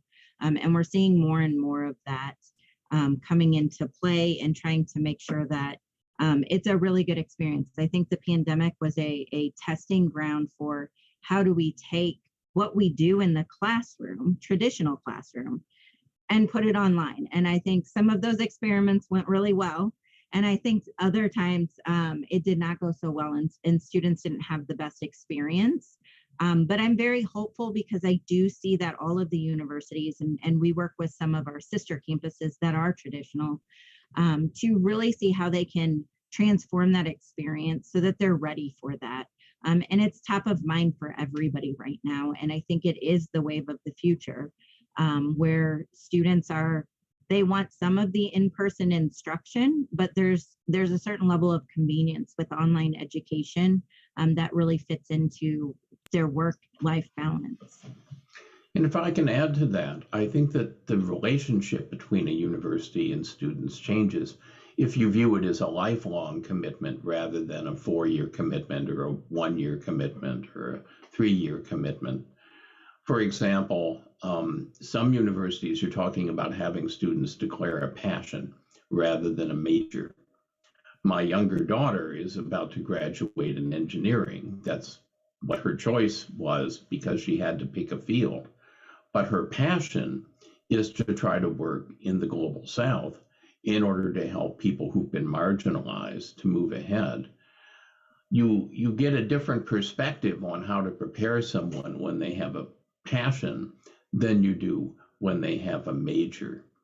Other universities are looking at having sort of lifetime learning credits where, yes, you do your 4-year degree, but you also have the option of coming back twice for 1 year later in your life in order to take courses and share your experience with undergraduate students. That's a very interesting vision of what lifelong learning might be like. Thank you, Professor Chris. We have a question for Ms. Pam. How micro-learning will succeed in the face of traditional or systemized learning? I think there's a place for both of them. And as Chris was talking about the lifelong learning concept, I think that that's really where it comes into play. There's always going to be, in my opinion, the need for traditional residential colleges. Students want to go to campus and have that experience. The population that we serve generally have either had that experience and they decided to move on in their life and not finish that program, or there's different pressures now to complete a degree or get upskilled into a new degree, a master's degree. So I think micro-learning really allows students that flexibility to obtain the experience and the education that they want and need at the time that it's relevant. So even if you have a bachelor's degree, micro-learning still applies to you because you may want to take one more class, maybe it's a graduate level class, to get some additional skills so that you can move up in your current career path. So I think it's really this concept of how do we bring all of the learning experiences and opportunities together for the student, as opposed to how do we look at education now, where you have to go to a building and get a credential from one specific institution and complete their whole curriculum. So it just really expands the opportunities for students to engage with education at the time that they need to, and know that it's meaningful and purposeful no matter which path they take. Thank you very much, Ms. Pam. Actually, you all talked about the improvements and the benefits of using education technologies. What about the challenges can bring into education?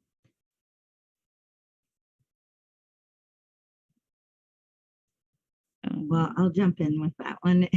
Please. I think some of the challenges is just the implementation and with new technologies, especially for students, they're already coming into a learning environment with what they're expected to do. And then there's this new tool. So they have to not only learn the content and all of the skills that they need from the class, but they're also having to learn this new technology as well. So I think that that is one of those challenges of how do you add these elements to the classroom in a seamless way so it's not another burden to the student. So it's not something else that they have to learn on top of that, especially in our case where we have a lot of students who are busy working adults trying to have to learn a new technology on top of the already online classroom can be somewhat challenging. And so we're very mindful of that experience for students, and we try to make sure that we're integrating tools and resources to really guide them along so it's not an unnecessary burden. Thank you very much. Do we have another question from the audience? Okay, I think it's time to close up. I would like to thank you, all of you, for being here. This session was very, I think, insightful and valuable for a lot of audience. I'm so happy that we are talking globally wise about e-learning, and we can see how this technologies affecting the education everywhere, especially with the pandemic. We have witnessed a big or huge transformation in education. Hopefully that we will have this transformation in a very successful leap and with a huge success in the future. Thank you for each one of you. I'm so glad that I had you today in our session, and looking forward to continue discussing these hot topics with you. Thank you for the audience watching us today, and good luck for everybody. Thank you. Thank you.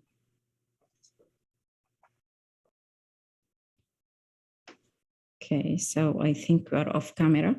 Thank you for being here. It was such an amazing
Okay, Assalamu alaikum wa rahmatullahi wa barakatuh. We'd like to introduce for our next speaker, Professor Roger Friedman. Professor Friedman is a teaching professor in physics at the University of California, Santa Barbara, and he's the co-author of several best-selling textbooks, including University Physics, which is published by Pearson. Dr. Friedman was an undergrad at the University of California campuses in both San Diego and Los Angeles. He did his doctoral research in theoretical nuclear physics at Stanford. He holds a commercial pilot's license and was an early organizer of the San Diego Comic-Con, now one of the world's largest popular cultural conventions, and is a board member of the board of directors at the San Diego Comic Fest. Okay, so he has appeared as a mad scientist and supervillain in both Marvel and DC Comics. Very happy to hear from you today. Welcome, Professor. Please go ahead. Great, thanks very much. Thanks everyone for being here. Great. And so what I want to talk about today is active learning in STEM education and how you can make lecture classes come alive. Most of these are techniques that are actually developed in the pre-pandemic world in a hybrid class, but having taught all these same things in a online environment during the pandemic, it's actually made things, turns out all the same techniques work perfectly well. As Dr. Haya was saying, I am a physics and astronomy person, author of several textbooks in those subjects. But the cool thing is all these ideas apply equally well across all the STEM disciplines. And it turns out they're actually quite easy to implement for instructors, which is great because as we know, whenever there's any sort of new innovation, you always get pushback from educators saying, oh, how much more work is this going to be? Turns out it's actually not very much work at all. And it turns out to be very effective as well. So we talk about active learning, so it's important to ask really what is active learning and what do we mean by that? And the short definition is that active learning is really any approach to instruction in which all the students are asked to engage in the learning process, as opposed to sitting there passively and just listening to a lecture. So in other words, fundamentally what we mean by active learning is doing things other than lecturing, really having the students doing stuff during the interactive class period. Now we might ask, what's wrong with a conventional lecture? After all, we've been lecturing for centuries. This is a wonderful painting from the second half of the 14th century. Just like today, there's some guy with a beard sitting there telling you stuff, reading out of a book. And as you can see from the pictures, some of the students are paying attention and unfortunately some are not. But nonetheless, we all have lots of experience with lectures. We know lectures are wonderful because we love hearing our own voices, but really what's wrong with that technique? So there's an interesting experiment done a few years ago, actually at the University of British Columbia in Canada, where they actually looked at two parallel sections of an introductory physics course. One of them was taught by a highly experienced, highly rated instructor using conventional lecture techniques. But there was also another talk that was done, or another class was taught in parallel with that one, covering exactly the same material at exactly the same pace. But this one was actually taught by a very inexperienced instructor who nonetheless had learned about these active learning techniques. So it would seem like right off the bat, there's an advantage for the control section, the one using conventional lecture. Well, here's the results of after both of these classes had covered the same material in the same amount of time. Here's the results from the same test that was given to both sections simultaneously. So the bars that you see in gray, that's the control group. That's the one with the experienced, highly rated instructor using conventional lecture. You'll notice there that the bars are pretty much toward the left side of the graph, and the average score on this exam was 41%. The same test given to the other group, the one using active learning with the inexperienced instructor, but nonetheless who was using the active learning techniques, there the average score was 74%. And lots of data, many other classes, just as one example, show that as a rule, changing over to active learning decreases the failure rate, brings up the class performance as a whole, and also has a great advantage that it tends to improve the performance of groups that in conventional classes tend not to do so well. So it seems like a win-win-win. The question is, what is really involved with making this happen?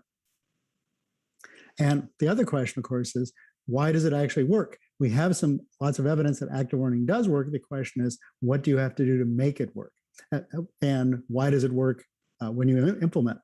And the key feature, I think, of active learning that makes it so successful is the fact that active learning provides all kinds of feedback that's simply not possible in a conventional lecture class.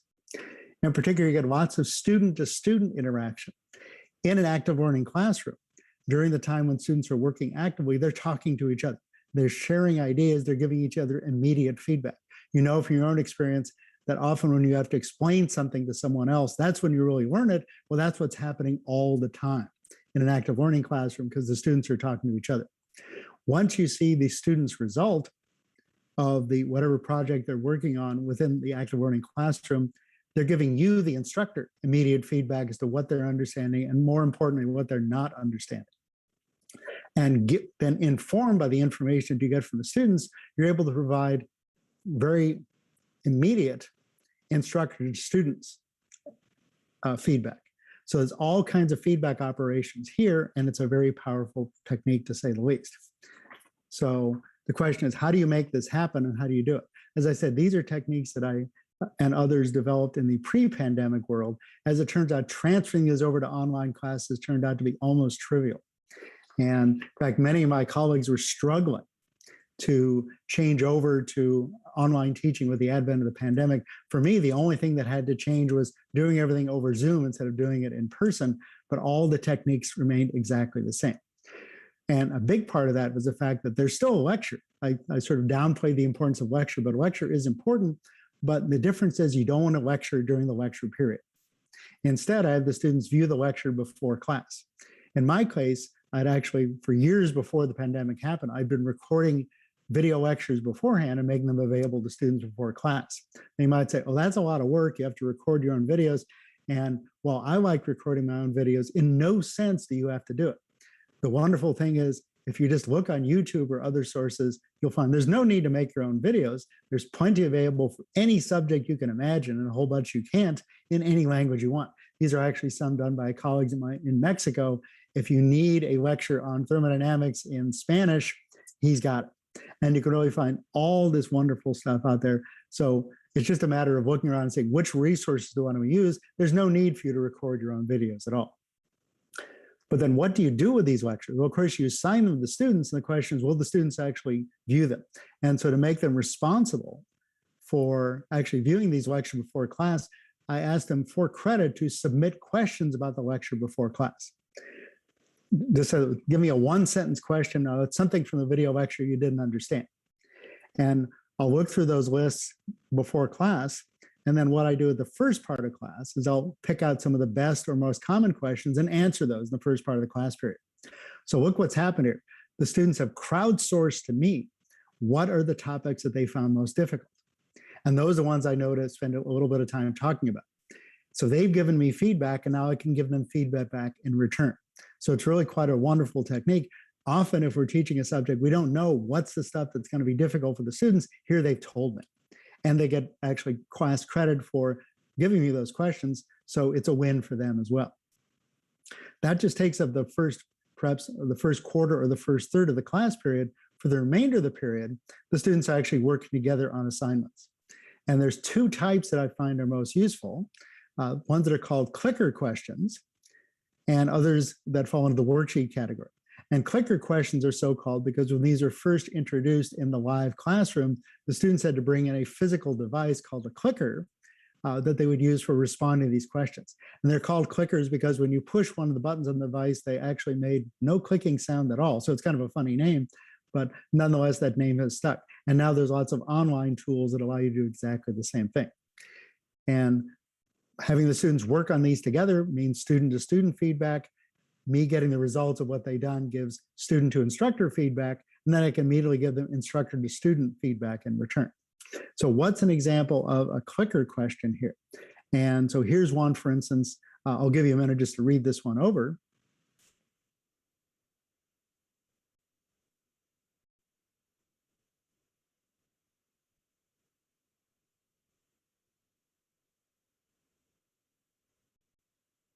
So this is a question that actually, if you think about it, involves chemistry, involves physiology, probably some physics in there as well.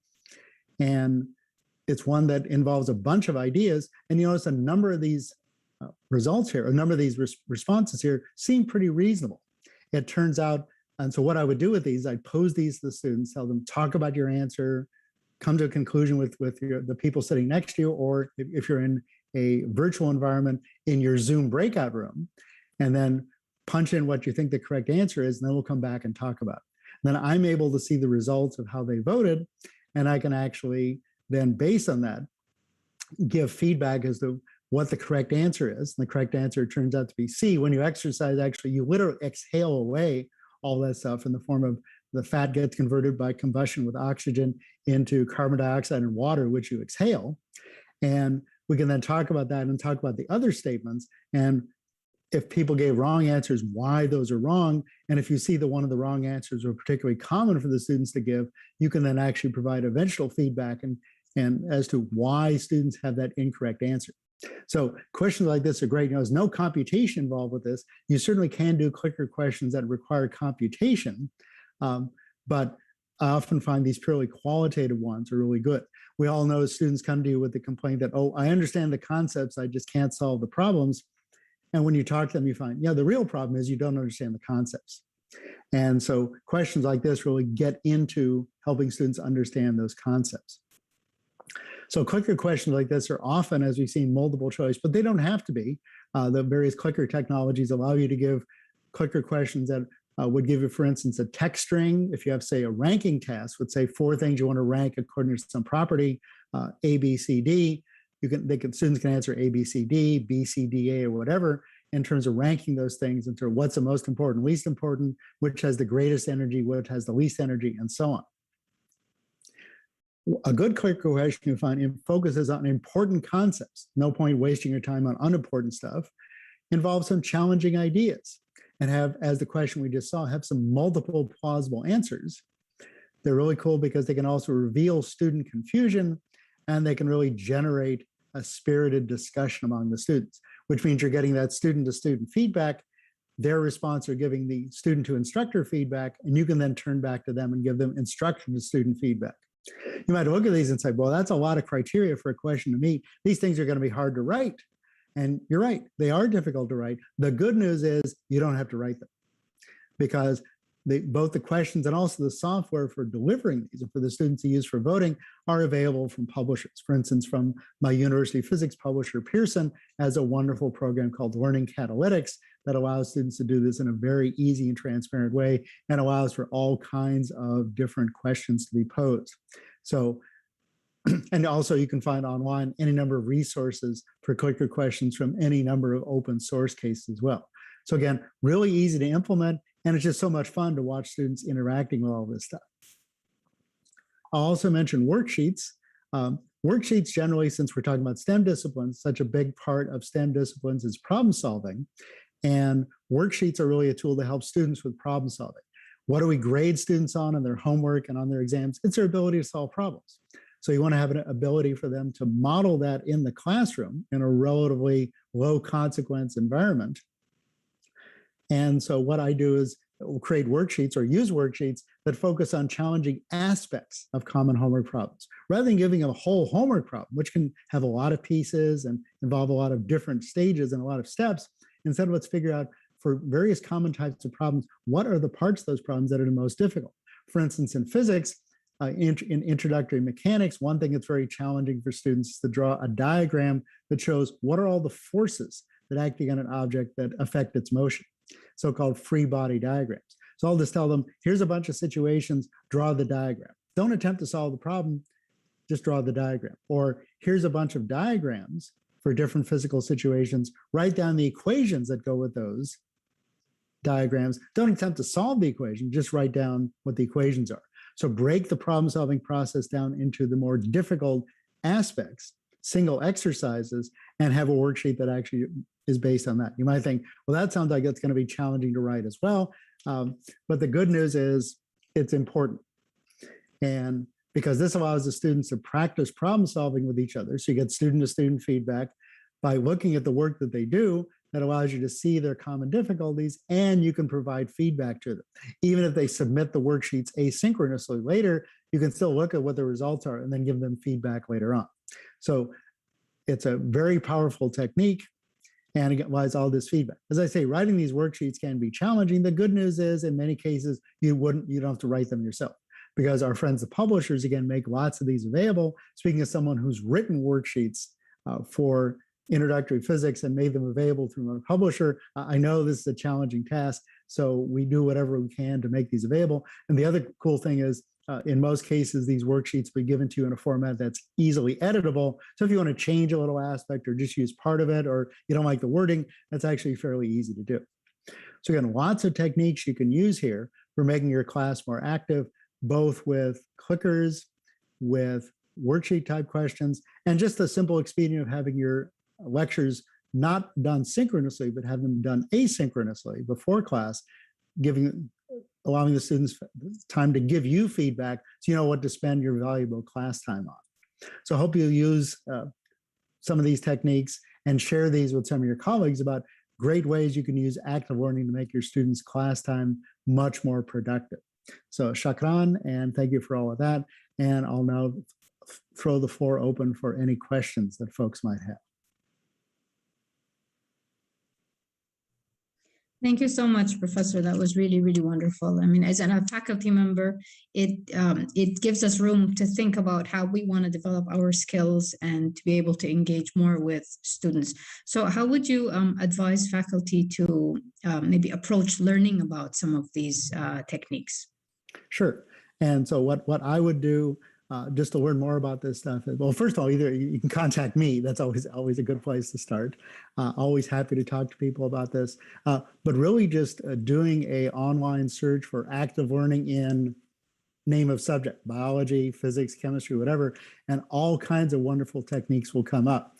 Also, if you're using a textbook for your course, I would contact the publisher's representative for your textbook and say, I'm interested in doing active learning. What kind of tools do you offer? And the publishers realize the tremendous importance of this. And so they know what's out there, and they can share with you the resources that they have as well. Wonderful. And another question that I have, if you allow me, how would you advise universities and departments to consider adapting maybe the way that they are training faculty members as well? Exactly. It's certainly true that, for instance, in the United States, I know the case I know best, which is physics, the American Institute of Physics, which is sort of the umbrella organization for all physics research and education professional societies, they actually hold an annual workshop for new faculty, where among other, like, in addition to all the other things that a new faculty member has to do, they actually have an extensive session on modern teaching techniques, including active learning. So I would actually contact the professional society for whichever discipline you're in and ask them, what resources do you make available for educators in our discipline to learn about these active learning techniques? And often they will offer workshops that can be transported to whichever university you're working at and provide sort of a department-wide workshop on some of these techniques. That sounds absolutely brilliant. Well, thank you so much for your time today, Professor. It was really, really an interesting discussion. Hopefully we can take it forward. Appreciate Thank you. Appreciate your time. Thank you so much. Thank you.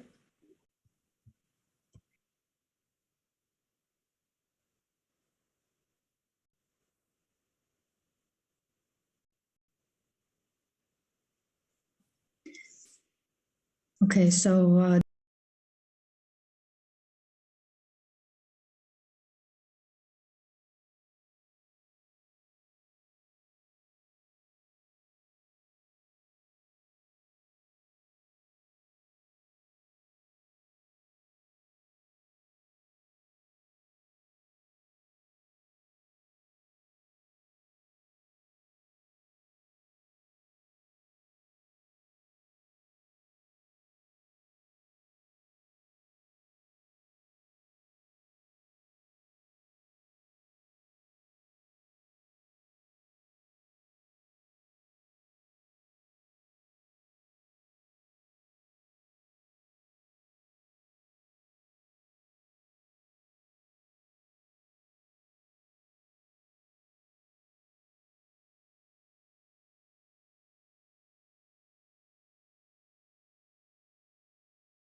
Welcome to this panel on innovations in education.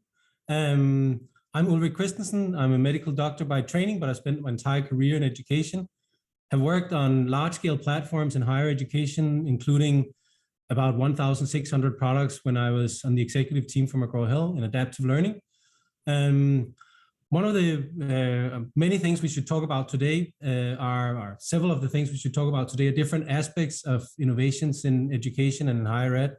And I have an exciting panel of 5 different panelists from different parts of the world who will shed lights on these different things and these exciting new technologies. Some of them have been mentioned earlier this morning. The first panelist is Erik Schultz. He's a passionate teacher of collegiate mathematics. He's an innovative implementer of classroom technology, and he has created and developed an award-winning interactive electronic e-text for calculus and pre-calculus, and has worked on a number of different platforms to support mathematics education. Erik, take it away.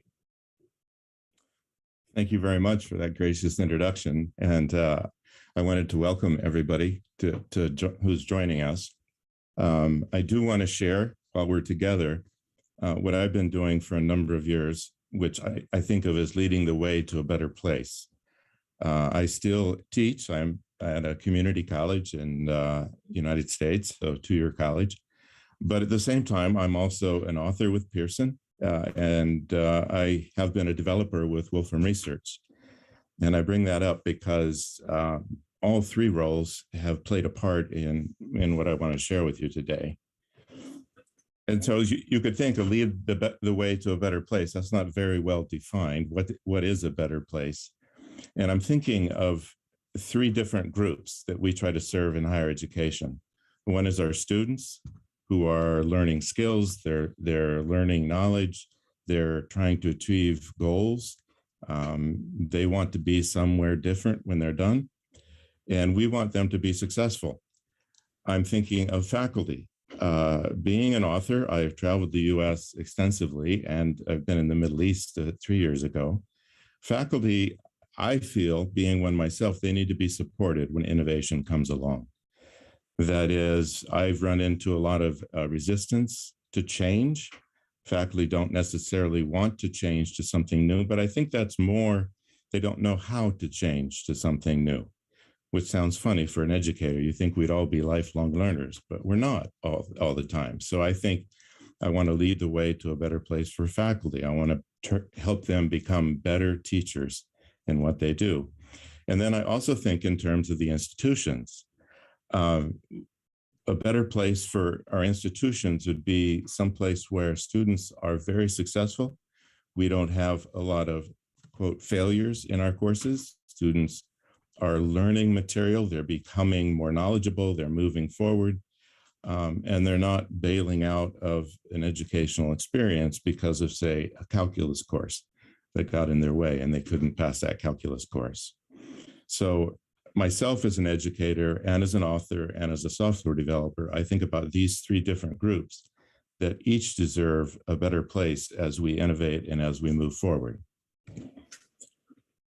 One of the places I focus a lot of time on is curriculum. When I was teaching, I started teaching, well, this is my 35th year of teaching, but I want to say when we started hearing about electronic resources becoming available, which by now is 10, 15, 20 years ago, what publishers would do is they would take a traditional textbook and they would turn it into a PDF file, and then they'd wrap some sort of flash player around that for digital rights management. And then they would send that out to students and say, here's an e-text. And I was always a little brokenhearted because being a bit of a software person, I thought if you start publishing in the electronic world, what you publish ought not be identical to what's on a piece of paper. And in fact, why do you even bring the paradigm of a piece of paper with you when you publish electronically? So I'm always thinking about ways to improve student learning, ways to engage them in the curriculum, ways to help them visualize the subject that I dearly love. I'm also, again, looking for ways to inspire faculty to upgrade their instruction. Specifically, I think what I work on is providing faculty with visualizations that help convey the mathematics that they're trying to help students understand. And I think a modern curriculum ought to deliver material in a dynamic, visual, and engaging medium, right? So I started in 2008. This is a long time ago, but I started in 2008 with a dream. And that is to build a book that was not really, quote, a book, if you will. And by that time, I happened to be an expert using software called Mathematica. I had created some tools for Wolfram Research, and I'd been a developer for them. So I was really comfortable with the interactive support of that software. This is delivered by Pearson's LMS, but there's other LMSs around. I just, everything I show you will be delivered from there. And I'm also leveraging Wolfram Cloud technology, which means these materials I show you come from a cloud server. They show up on mobile devices or laptops, whatever it is that you might think of. So I'm going to give you an example here of calculus. And in my slides, if you get a copy of my slides later and click on this image, it will open up a section of the book that I'm going to share with you right now. Okay, so we'll go to, okay.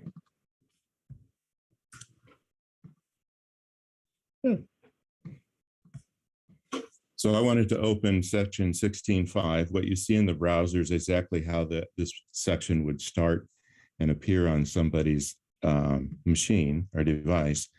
Now, as you're moving through the textbook, the narrative here is exactly what you would find in the printed version of our textbook. However, as you move along, you'll find these figures kind of show up in the narrative, and they are now interactive. So I can, make changes on them, modify them, and I can start teaching and explaining to students this particular concept. Let me go to one more section, show you where it's really valuable. As a mathematician teaching calculus, when you come into multivariable calculus and you're doing multiple integrals, you have surfaces that you want to draw on. And these figures allow an instructor as well as a student, because this is their book, allows them to modify and play around with some parameters and visually see what's happening in the figure that the narrative is describing. That's a little bit of what I mean by a modern curriculum, something that is dynamic, that is engaging, and is built for students, but I also built it for faculty as a teaching resource.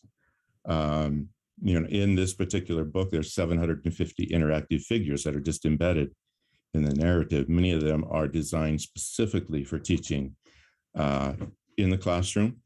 And now in the world that we're in, when we do remote teaching, it's even better because they're there and ready for students to use. So curriculum needs to be modern. The other thing that I focus on is the delivery of instruction. I think in our age that instruction needs to be flexible. I heard a speaker earlier today talk about HighFlex. This is a model I wanted to implement before the pandemic, but it took the pandemic to sort of bring it alive. So right now at the college that I teach at every day, I walk into a classroom and I teach calculus and I teach pre-calculus in a HighFlex model. And what that means is I'm working face-to-face with students. I have students that are coming in to the live session over Zoom, and then everything is being recorded and captioned because I have students who are working or can't attend the live session, and they participate later in the day. My solution for implementing this HighFlex, it started out with my own equipment when I was experimenting. So I have a laptop and 2 tablet computers, and I can walk into any classroom and run a class in a HighFlex mode. The students that are coming in remotely, they have chatting capabilities, and I have other students in the classroom who keep an eye on that chat stream. And they also have audio. Another thing that I developed in time for the HighFlex courses is class notes. Since I'm teaching HighFlex, I'm not going to write anything on the whiteboard. Everything I write is on a tablet. And you can see in these brief examples that I brought up to show you, these are figures, three-dimensional figures that I captured out of the text, annotate on top of with students. Then I move ahead and do some more work with students. These class notes are online, ready for students to review ASAP as soon as the class is over. So that's providing them resources. And I want to focus on the institutions, leading them to a better place. This is a challenging time to be in education. So I feel an improvement in the success of students and the effectiveness of faculty will lead to a strong institution that's better equipped to operate and compete in the world of today and tomorrow. So that's a very quick trip through what's consumed me the last 15 years, maybe. I was very early in the idea of interactive curriculum. But I want to put that out as a goal, and I continue helping faculty with professional development sort of rise up to this level. Right. Thank you very much. And if there's any questions, hopefully they'll be shared. Thank you very much, Eric. Exciting presentation and really impressive work. The next panelist is Paul Savory, talking about how to innovate the student learning experience. Paul is the provost of Colorado State University Global, which is 100% online university. Paul, the stage is yours. All right, well, thank you very much. And Eric, I found your presentation exciting. In my past, before I went into academic administration, I was an engineering faculty member and used Mathematica for about 15, 20 years. So it was exciting to see your textbook examples there. So I am the provost at Colorado State University. We're located in Aurora, Colorado. Just to give you a little bit of a background, we were founded in 2008. All our courses and programs are 100% online, about 15,000 students. And we offer a range of bachelor's and master's degrees. All are professionally focused around that. And we've partnered with our colleagues at Saudi Electronic University over the past decade in really supporting and helping them develop and mature with their graduate degree opportunities. In terms of, the focus of this session is encouraging e-learning innovations. We as an online university, innovation is part of our daily life. As I say, it's part of our DNA. And as a result of the pandemic, a lot of other universities are converting to online opportunities. So we are continually having to innovate to maintain that competitive edge for us to be able to recruit students. And what we're finding is our students are expecting an innovative curriculum, interactions, pedagogy in their courses and degree programs. As I looked at the term e-learning, it's only been in use since 1999. And as I joke with my kids, and some of us have kids, I have pairs of shoes that are older than 23 years old. So it is not that long. But think about how we've advanced in the last 23 years in terms of learning management systems, pedagogy for online, assessment tools, and then the technology. And what I wanted to do in our session was, and you'll see there's some overlap who were watching the prior session, the panel 3 discussion, is talk about some innovations on the horizon, but I wanted to also share some of the examples we're using at our school to just maybe give some ideas to people in terms of open education resources, gamification, online project-based learning, micro-credentialing, and then virtual reality. So open educational resources are resources for teaching, learning, and research material that are either in the public domain or licensed in a manner that they're available for everyone for perpetual use. We have started to adopt that for many of our courses and our programs. And what we're seeing is the benefit is the consistency of the material. Publishers like to change things because they like to generate new editions. With the online open educational resources, we're seeing less of that turnover of material and having to just change the book to change the book. We're also seeing the benefits to our students in not having to purchase textbooks for those courses because we're able to provide them online. We as an institution have started exploring developing our own OERs and adding them to the repositories that are out there. Just as a resource for people, I include a website here that includes a lot of links to resources that are out there for OER. Gamification is increasingly becoming used in educational settings. It's trying to make the hard stuff more fun, helping to motivate students and make them more engaged with the subject matter. It involves using game-based elements such as point scoring, peer competition, teamwork, and score tables. It also helps students assimilate new information and test their knowledge. CSU Global, we were one of the first universities that's working with a company called GameLearn, where in a lot of our leadership classes, we are having the students go in and they create a little avatar, but they interact in leadership management conversations with their avatar in the game. And our students have really developed as a result of that, and now we're putting in place kind of the assessment tools there to be able to track that over time. But really an exciting experience that we've been able to impact. Here's an interesting one. You know, we are a 100% online university. And one of the challenges when you become 100% online is you lose that connection. You lose that sense of community. We have students from around the world that take our courses. And so what we've looked at, and we're piloting this year, is integrating real projects, project-based learning, to our e-learning courses. And so that's where we are having students work in groups on a real industry project. The challenge is, because we have students across the world, finding those companies, finding those opportunities, and having the platform for those students to interact is a little bit more of a challenge. And that's where a company called Ripen has come into play. And what they do is they work with corporations around the world to host projects. Hey, here's a project we would like some students to work on. Then they create the interaction with us as an institution that our faculty are working through their platform to work with that company. And then they offer the hosting platform. So a company would post their project on the marketplace. They would source partners, which is us institutions. The project starts and evaluate. We've had a great success. We are still in the pilot stage of it, but it's been a great experience of trying to bring what would happen on a traditional campus where you would have internships and some of those practical components to a team-based online virtual component for learning. Micro-credentialing and badging, as was shared in the panel 3 conversation, is going to only grow in the future. We as an institution are looking at this. We know the future trend is to allow students to learn and be recognized for their smaller accomplishments and scale them then to a larger entire degree. So how can I learn smaller things, apply it in the workplace or apply it for a new position, and then scaffold that knowledge towards a degree?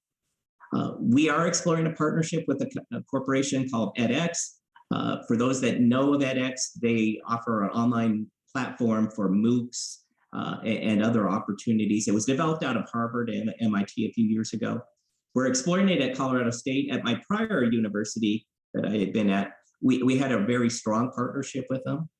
And edX has really been a leader in offering what they call micro bachelor and micro master opportunities. And so that's really to give a student an introduction to a bachelor's degree, to a master's degree, and then convert that knowledge coming back to the partner school for a degree program. So how do they scaffold that knowledge and be able to escalate it towards a degree and make them successful in the end?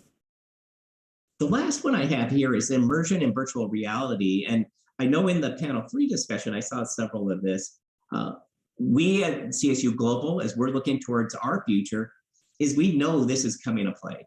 And I think it's that immersion experience, that virtual reality are going to become more profound. The technology is going to expand our thinking. And think about in 23 years of e-learning, how things have changed. Now, if we have students in an immersion or a virtual reality, how does that change pedagogy? I don't have the answer, but I know it's going to be some of the things that we're going to have to look at. How does it change assessment? How does a student do an exam? I think an interesting twist on this one is as e-learning has developed and online education has developed, think of all the ramifications. It's been broadband access. In the year 2000, people are still using modems to access their courses. We've now gone to high-speed internet. We're also going to have development costs, maintenance costs, bandwidth costs. If now I'm going to have to, as an host institution, offer a virtual reality experience, think of the bandwidth that we're going to require. I think we've now resolved and we've gotten to a much better place, but it's only going to now increase exponentially as we put higher demands on what that student experience is. And with that, I'll thank you and let our other colleagues go along. Thank you, Paul, very much for that interesting presentation. The next panelist is Scott Nelson, who's going to change gears a little bit and talk about ethics in e-learning innovation. Scott's the artificial intelligence leader for PwC in the Middle East, and we're very interested to hear your presentation.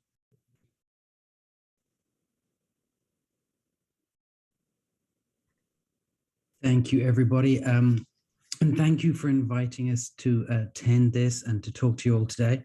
I'm currently figuring out how to share my screen here. So yes, so I'm looking at ethics in e-learning and how we might apply this as an area. Can anybody see my screen yet?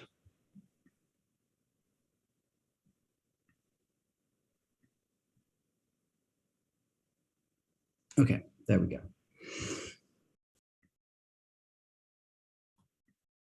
Present.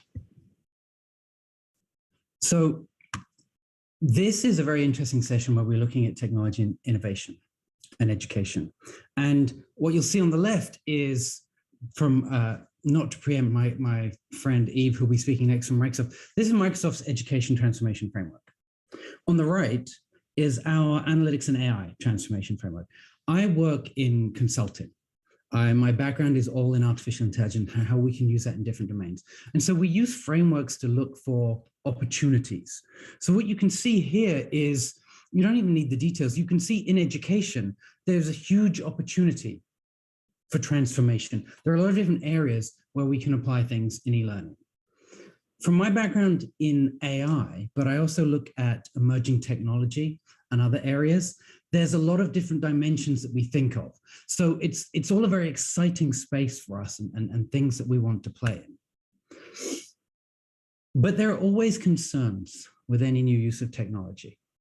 So I want to talk about one particular example. So back during the height of COVID in the UK, we couldn't take exams. So a lot of kids doing GCSEs and A-levels in the in the UK and A-levels couldn't attend the university. So how are we going to mark the graduating students? How are we going to assign them a mark? Ofqual, the regulator, turned to a predictive algorithm to try and predict what the marks would have been. And I'm sure most of you, if not all of you, know what the result of that was. And it essentially didn't look great. It was not a popular decision that was made. Things went wrong. There were accusations of bias. People were attacking the minister. There were calls for him to stand down. People were graded. It was not a great situation. It was not a great use of technology. And I'm going to come back and talk a little bit about why when we look at the solution. But this is something we need to think about when we're looking at any technology in any use case, really. And particularly when we're looking at education challenges, there's a lot of different areas we need to think about. So one, data management. How are we using people's data? Where are we putting it? Where are we uploading? Do we have consent of students? When we do an analysis, what are we analyzing? Are we analyzing an institution, a course, or are we getting down to an individual's level? Is there some sense that we could potentially be invading their privacy? Predictive analytics, such as AI, trying to predict a graduation, trying to model something. There's a lot of assumptions that we make in AI when we're working on an algorithm. We're numbers people. We just look at the data and we're trying to figure out how can we predict something, there's a lot in there, and we need to be very careful about engaging experts. The people on this call, these are the experts. You should never let the engineers go straight into a problem without consulting the education in this process, the pedagogy. What should you be looking at? It's not just building an algorithm. Technology is also about getting access to education. AI and other technologies are part of the fourth industrial revolution, and that's about transforming the world. But we need to have the consideration that, can everybody access these tools? Is there a cultural fit for these? If we need headsets or high computation power to deliver this, how do we make sure everybody has access to this? How do we make sure an algorithm can be trained on the right kind of data to then fit the right kind of cultures that we're going to look for? What is the definition of education? This is a bit of a high level question for everyone here. This is a noble cause. This is what this is about. But there are people out there who just seek to use technology purely for the sake of it, because it's an exciting challenge, because there's a number that they can tackle. So we want to make sure that it is never done like that way. It crosses a lot with that use of domain expertise and how things are. The fifth point is that there is a little degree of lack of research about when we deploy artificial intelligence and other technologies in this areas. What are the effects that it has? Are we labeling students? Are we stereotyping? So we can talk about personalized learning. And I've seen a lot of papers. My background is actually on researching AI and how we can use it to predict personality traits and human behavior. And honestly, between you and me, there is a direct connection between the research that I did and what Cambridge Analytica, for anyone that have heard of that, who are accused of manipulating elections and grand scale data theft, connecting to what they do. So there is a danger, no matter how well intended it starts out, of what happens to this data. And the final point is around monitoring and surveillance. And this isn't just in education and learning online. We've all been working online for the last 2.5 years in the current situation. And there are a lot of tools released around monitoring employees to make sure they're engaged. What about monitoring facial expressions, emotion recognition? Can you tell if a student is confused and they don't really understand the question? Can an algorithm help you go, oh, Scott's frowning, he's scowling a little bit, he needs more attention? Or yes, but what if I learn to now scowl? What if I game the system? What if my face is just embedded with this line down the middle? There's a lot of considerations we need to do, again, that look to invasion of privacy, making sure students are paying attention, attending. There's a lot of balance in this of one size fits all versus super personalized systems. And one way we think to address these is by having, in the AI world, we have responsibility considerations. We look at a responsible AI framework, and there are many of these globally. Most of the governments are producing these. There's EU ethical frameworks on AI. Here in Dubai, where I'm based, and Sadaya producing many of these frameworks. But there's a number of layers to this where we look at things like ethics and regulations. Should we be doing this? What should we be regulating in terms of the technology? There's bias in data often, and you'll often see a lot of use cases in AI of racial bias or class, societal bias creeping into the algorithm unbeknownst, and it may not be intended. There's interpretability, there's explainability. Do we understand what an algorithm's doing? There's security. There's also then governance. How do we control this? And so when I would talk, I would come back to the off-call example. What we see is mired in many layers of this. We needed to come up with a new way of grading students. The most obvious way is to go to the people that know them best, the teachers. But the minister decided, this is governance, that teachers might increase the grades. They'd be tended to increase the grades. So we wanted to limit inflation, so we would look to an algorithm. That was governance. Now, any good data scientist knows you need data to learn. And so we look at the historical data of students and who passed this class in that school, in that institution. That's what we studied, not the individual. We studied the institution and we applied it to the individuals in a ranking method. Now, one, that's nice that we applied it to the data, not the student, but now we have graded a single student based on historical data, which had nothing to do with performance. We force them into boxes which may not be applicable then. But any good data scientist will tell you data is key and we need a lot of data. So where schools were smaller, we went back to the teachers doing the grading. Now, in any education system, you recognize that there's a lot of problems with class sizes in different types of schools. The smaller schools that had less data were by and large the more wealthy schools, the private schools.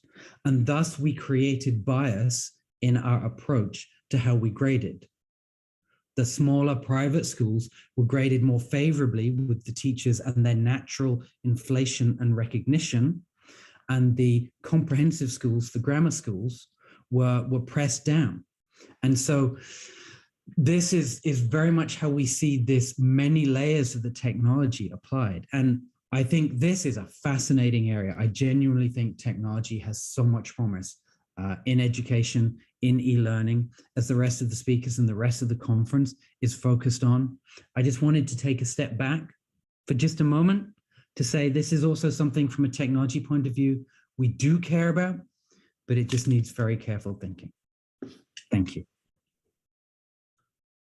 Thank you very much, Scott. And we'll move straight on to the fourth panelist, Yves Khalil, who will speak about augmented and mixed reality. Yves is the higher education industry lead for Microsoft.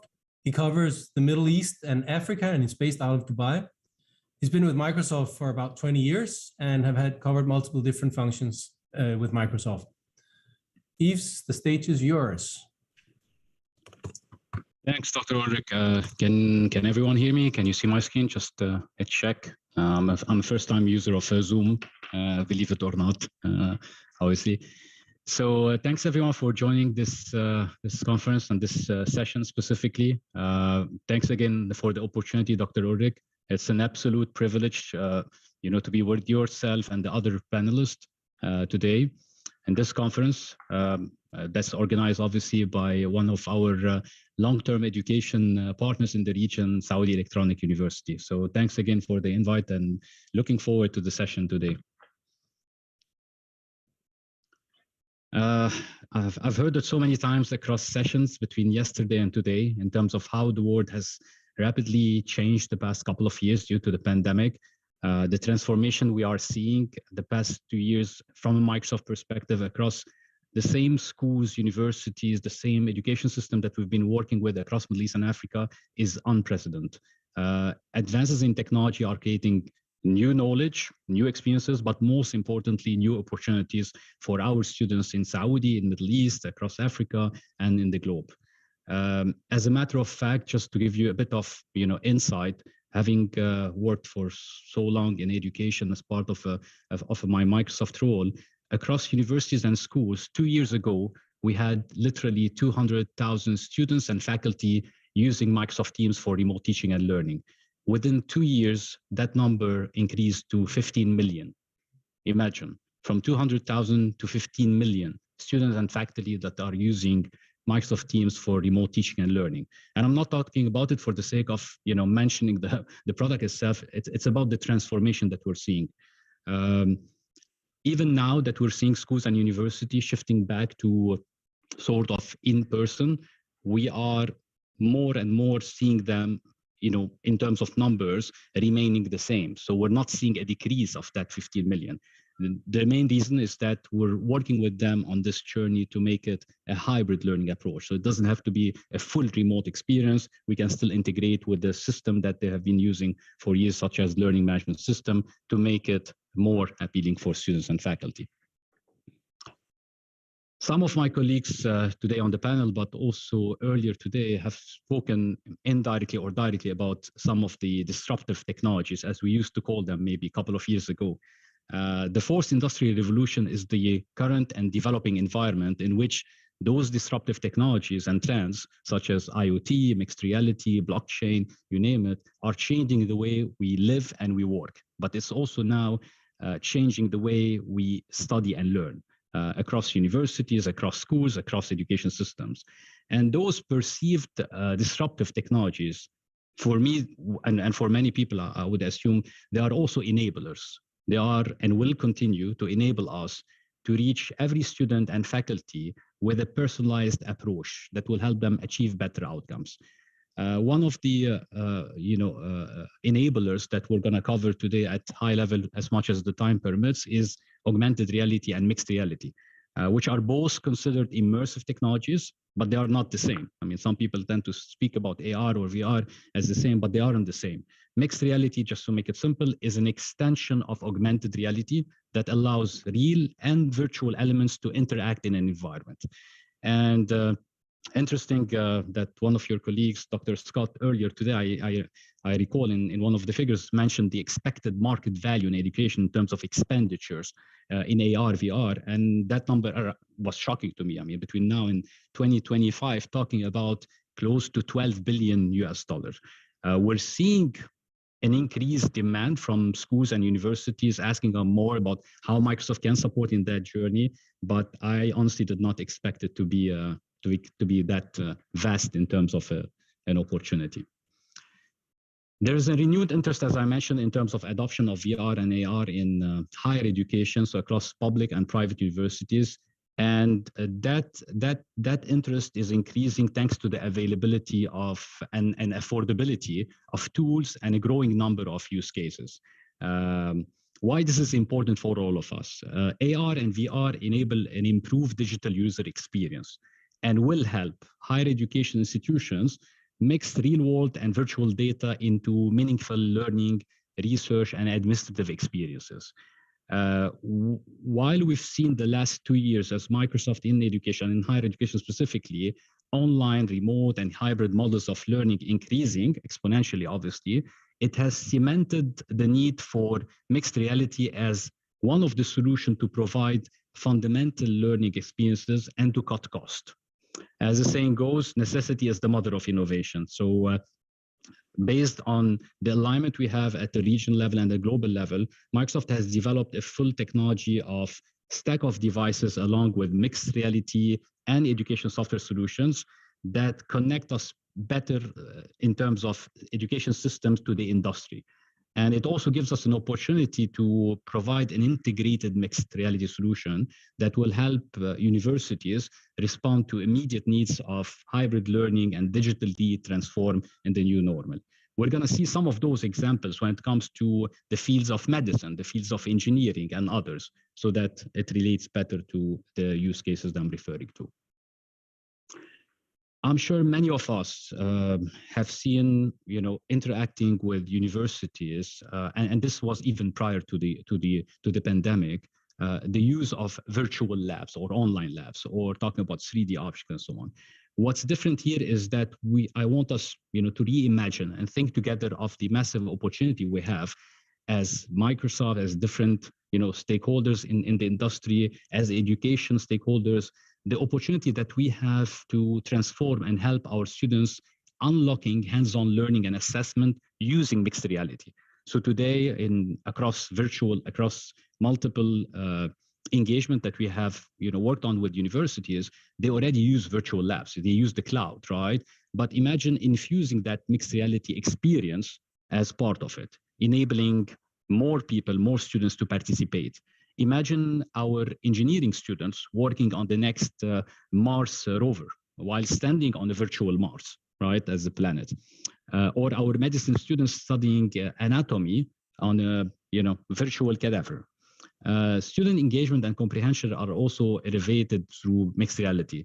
There is a vast number of applications and the possibilities are beyond medicine or engineering. You can see, in the future, it will be more and more applied, and it's already applied in some cases in archaeology, in history, in civil engineering, astronomy, and other fields.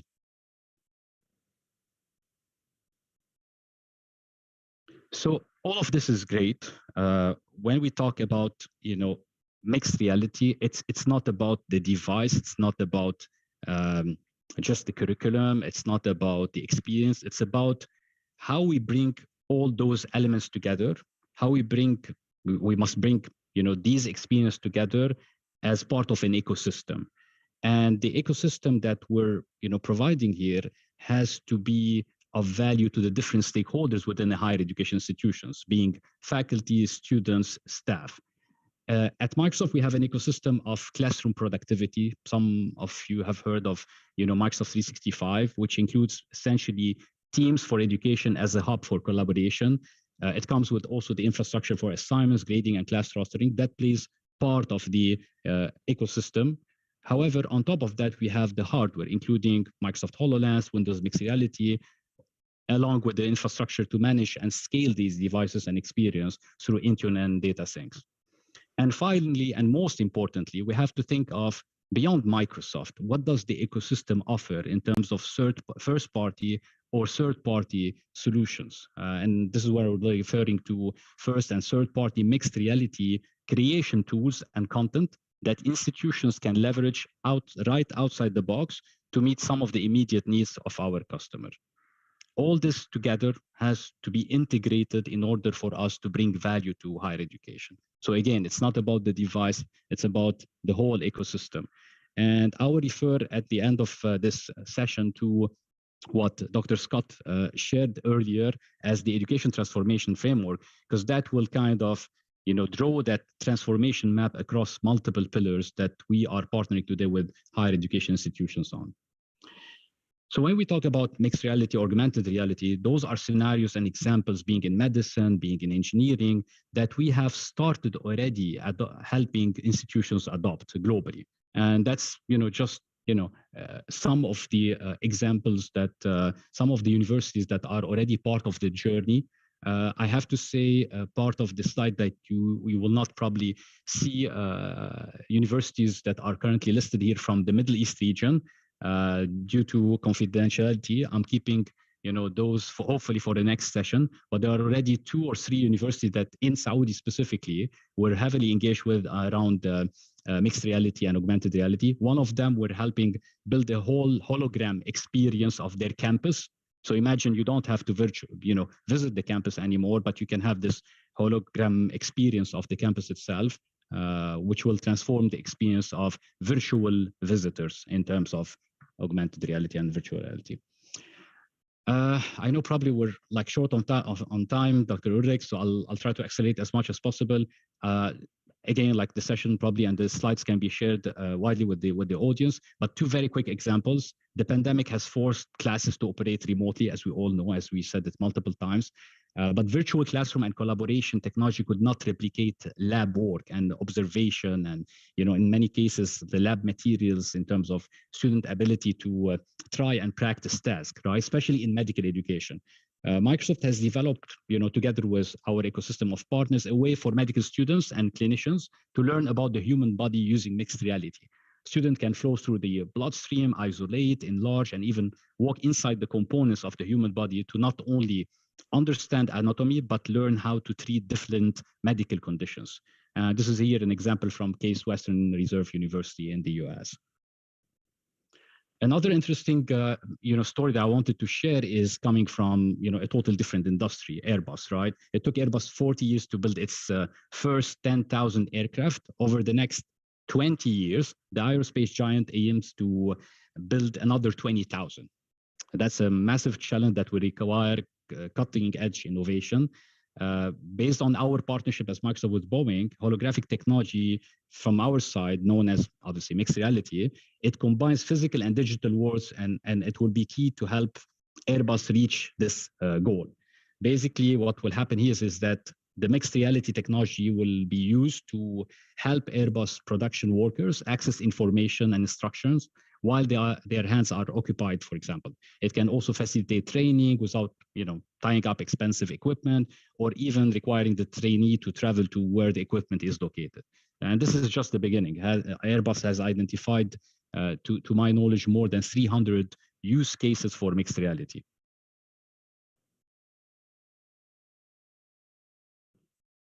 Last but not least, when we think about mixed reality, or when we put it under the umbrella of a transformation framework or a transformation strategy for any higher education institution or any ministry of higher education that we're working with, we have to think of it under the umbrella of modernizing teaching and learning.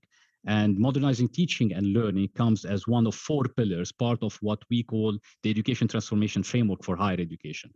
Keep in mind the following: this was never a framework established by Microsoft alone. It's the outcome of 15 years of Microsoft aligning and working with multiple education partners, with United Nations organizations, with multiple institutions, with a lot of research behind it to produce what we see here.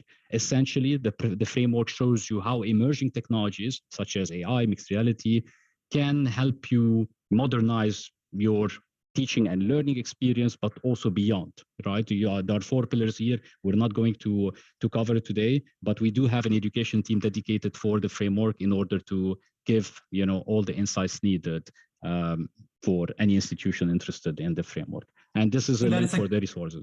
I think that's a good segue to the next panelist. Thank you very much. Thanks, everyone. So straight on to Bror Saxberg, who also is a fellow physician who spent most of his time in education. Bror is going to talk about how learning science should change what and how you teach. Bror most recently was the head of learning science at Chan Zuckerberg Initiative, but before that, the CLO at Kaplan, where he was one of the first people in the world to make large-scale learning science as a driver for decisions in large organizations. Bror, the stage is yours.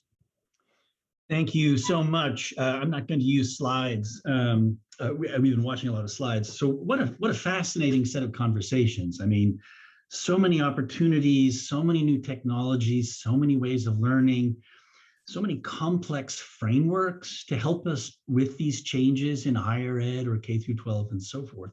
One of the things, though, that's interesting about the education and training ecosystem, unlike, let's say, the healthcare ecosystem that both Ulrich and I are familiar with, is that in the education ecosystem, we don't often end up grounding on the fundamentals of human learning. How does this brain actually learn? In the healthcare ecosystem, you would not be running around spraying chemicals and popping in technologies without having a fundamental understanding of, well, what actually is disease? How does the human body actually respond to assaults from the natural world? And in healthcare, then we try to help the human body then do what it needs to do, rather than just simply assert and assume that we understand what's going on. What's great is many of the things that I've heard today, they really do connect with what we know about human learning. But what I thought would be interesting to finish this panel is maybe do a quick review of some of what we know about that as a kind of a foundation for how learning really ought to be thought about, no matter how you do it. An earlier person before this talked about innovations he had created before the pandemic, and many of the things and innovations about learning can be done with no technology at all. So let's dig in. I'm not sure I can get you all a master's degree in cognitive science in 5 minutes, but I'm going to have a run at something like this.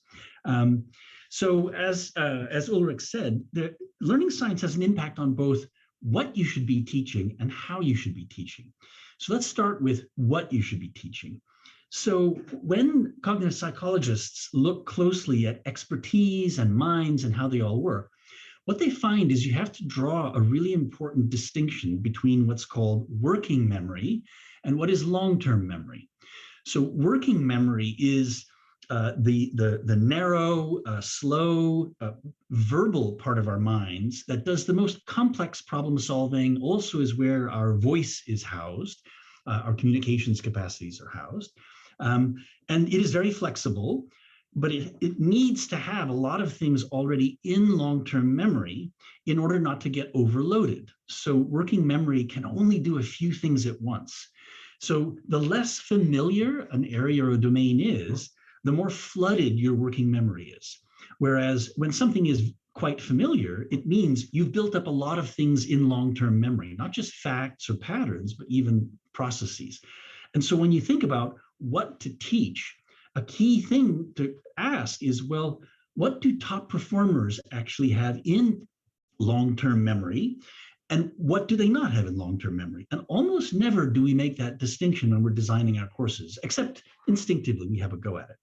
The problem with doing it instinctively, or even having experts generate the courses, is research over the last 30, 40 years on this show that experts themselves are no longer very accurate at describing what their minds do.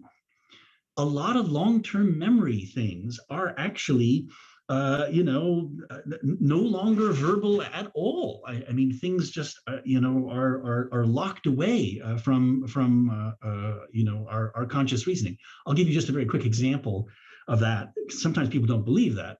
If you think about, I'm hoping many of you are very familiar and comfortable driving.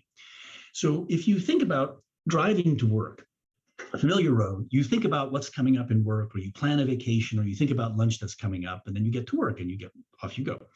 Well, what's interesting is we don't often stop to ask the question, who drove me to work? In other words, I was thinking about lunch or, my colleagues and what's going to happen next. So who was in charge of a ton of metal going at 50 miles an hour, 100 kilometers an hour for 5, 10, 20 minutes? Well, what's happened is an expert driver, somebody who's very familiar with it, has put lots of routines and pattern recognition and extended time of execution into long-term memory, which means it no longer has to clog up working memory. When you look at experts, in fact, 70% or more of what top performers decide and do is already in long-term memory. And typically an expert only is aware by then of 30% or less of what that long-term memory is now doing. So you really have to do some exceptional work to dig out from experts' minds, what are you actually doing? So that's one of the implications of applying learning science, cognitive science to what to teach. Shifting to how to teach, that same distinction between working memory and long-term memory is really important. Here's the problem. Two different students looking at your same example, whether it's virtual or virtual reality or on a whiteboard, may have very different experiences of what you've put up there. That you write up ax squared plus bx plus c equals 0. So one student looks at it and says, I know what this is, it's a quadratic equation. I hate quadratic equations. They're going to make me factor it. I hate factoring quadratic equations. Another student looking at it might be thinking, why are there letters and numbers on the same line? Having no experience whatsoever with algebra and quadratic equations. So same sensory experience that comes into working memory, but one of them instantly chunks it into a quadratic equation, has a reaction because of previous experience with it, knows what's coming, which is likely to be factoring. And the other one has to take it apart symbol by symbol. So that inexperienced person has a much more cognitive load in looking at that than the more expert student does. And so this means when you design learning environments, you really need to take into account, well, what are students actually bringing to bear here? What actually are their prior experiences? What is already in long-term memory? And if you're on your best game, and ideally we can use technology to do that, you would give very different learning experiences for someone who has a lot of relevant materials in long-term memory to draw on, compared with someone who has very little in long-term memory. And therefore, you're going to have to break it apart and go step by step. And in fact, that point is you need to think systematically about how to put things into long-term memory, because that's what top performers have. So it's, you really have to think about that. And as we've heard, in a way, indirectly today, a key thing that many of the new technologies can do, but so can just better teaching practice, is to increase the amount of practice and feedback that students do. This is the way that long-term memory gets built up. And you can do it in physical classrooms just by engaging students together back and forth and running labs and all kinds of things.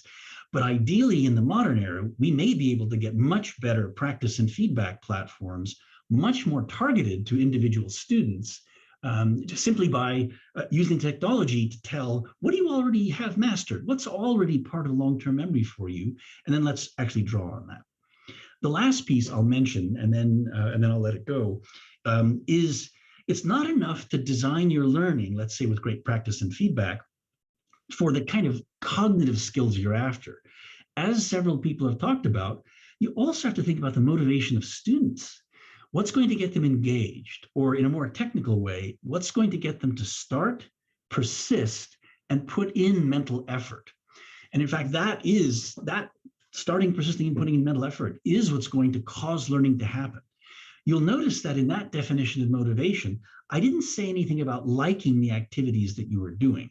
It's like physical workouts.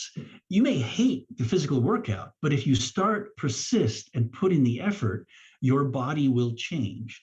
Same thing is true for learning, that as long as you start, persist, and put in mental effort, I mean, learning can feel hard. That's actually okay. But if you get going on it, you will change your mind. And so there, you have to think systematically about this. A very good cognitive psychologist, Richard Clark, and I wrote an article about motivation. And there seem to be 4 things that can go wrong with starting, persisting, and putting in mental effort. And it's worth diagnosing those and having your learning environment, teachers or tools, be able to respond to that. And very quickly, the first thing that can go wrong is a student just doesn't value what they're learning or why they're learning it. A dancer in an algebra class. Why am I in this algebra class? Well, you need to show connections to dance foundations or other things to show why some analytics could actually be valuable for you, your colleagues, and success. A second thing that goes wrong is you get the notion that it might be valuable, but you just can't do it. I'm no good at math, says another dancer in that algebra class. I've never been good at math. I'm just no good at it. So I don't start, I don't persist, I don't put in mental effort. So there, you have to do something totally different. You have to help them see this is not that different than other things you've done about building it up from small steps and making more complicated things later on. Maybe sharing stories of others just like you who have also thought they couldn't do it, but did actually get over that hump and became successful at it. A third thing different from the first two is you blame things in your environment. My teacher hates me. I can't understand this textbook or this piece of software or the language, or I don't have space. Or very common among professionals of all kinds, not just students, I don't have time. I think it's important. Oh, I could do it. I just don't have time. So again, they're totally different solution. You have to start problem solving with the student about, let's look at what you think is in the way and see if we can move that away. Can we look at your schedule in terms of time? Can we find the space for you to learn and so forth? And the fourth and last thing, and then I'll stop, that goes wrong with starting, persisting, and putting in mental effort is negative emotional states. With the COVID pandemic worldwide, we have had an absolute assault on our mental health for all kinds of reasons, whether it's grief or loss or fear of economic security or housing security, all kinds of things. We've had a massive uptick in all our learning environments of teachers as well as students who are in very negative emotional states. And it is really difficult to start, persist, and put in mental effort when you're depressed or scared or upset or whatever. And again, that's totally different than, do you value it? Do you think you can do it? Is there something else in your way? If the main thing in your way is just a negative emotional state, you've got to address that within the learning environment. And that could be as simple as just great conversations, but it can stretch all the way to actual professional connections. So in summary, you know, all this technology, all the new opportunities, new ways of creating materials, and new ways to customize them and so forth, this is terrific and a real opportunity. But the thing that hasn't changed over the last 30 years, it's how brains actually work, right? That, you know, learning in minds runs at the speed of neuroscience, not at the speed of, you know, semiconductors. So really, we should be taking pretty good account of how our learning systems actually work, both cognitive as well as motivation, and then apply the technologies to really kick those into the highest gear. Ulrich, back to you. Thanks so much, Bor. That leads to a few concluding observations. The first one is a bit of a warning from some of the work we've done over the last 25 years, which is we can actually do harm with these technologies. Also, to Scott's point, we have to sometimes be careful. And when the first math systems came out, they actually supported people thinking that they were really bad at math, because we were removing a really critical ingredient in what happens in math education all over the world up until then, which is you had to show your work. The new systems did not do that. They were just looking at the result. So we were actually degenerating it by taking things digitally, which I think is a huge mistake. And to Boris and my prior profession in healthcare, first do no harm is a principle I think we really need to observe, those of us working with innovation in education. But the second one, and to end on a more happy note, I'll give you an example from a very surprising field, which is sports, where technology completely can change things. And you may have heard about a company called TrackMan. Every single professional golfer in the world is using it. It's on every single professional baseball stadium in the world. And when the Super Bowl had a field goal recently, the ball flight analysis was analyzed by TrackMan. But what it has done is completely changed the way professional athletes and amateur athletes, for that matter, changes what they do. And take the most recent example, which is soccer, where in soccer, actually, you don't practice to kick the ball. It's quite surprising, but there's very little ball kicking practice when you mature as a soccer player. But suddenly they started doing this, and the Danish national team started using this device prior to the Euro Cup last year. And anybody interested in football, soccer, might remember a spectacular free kick that actually in the semifinal actually was done by the Danish team. That kick was done with topspin and an additional gravity of the force generated by topspin, all generated by somebody who started practicing with an analytics device that closed the loop and helped them understand, in the context of generating topspin, how can I get the ball over the wall and into the goal by actually doing deliberate practice of free kicks. So I think what we're going to see, and this is with the final point from the CEO of the company that makes TrackMan, which is they've all the way through said that a golf player standing ready to hit a ball would tell you, don't think too much. But it's the same golf players who now, 20 years later, first it starts as art. Then they use science and take things apart into small pieces.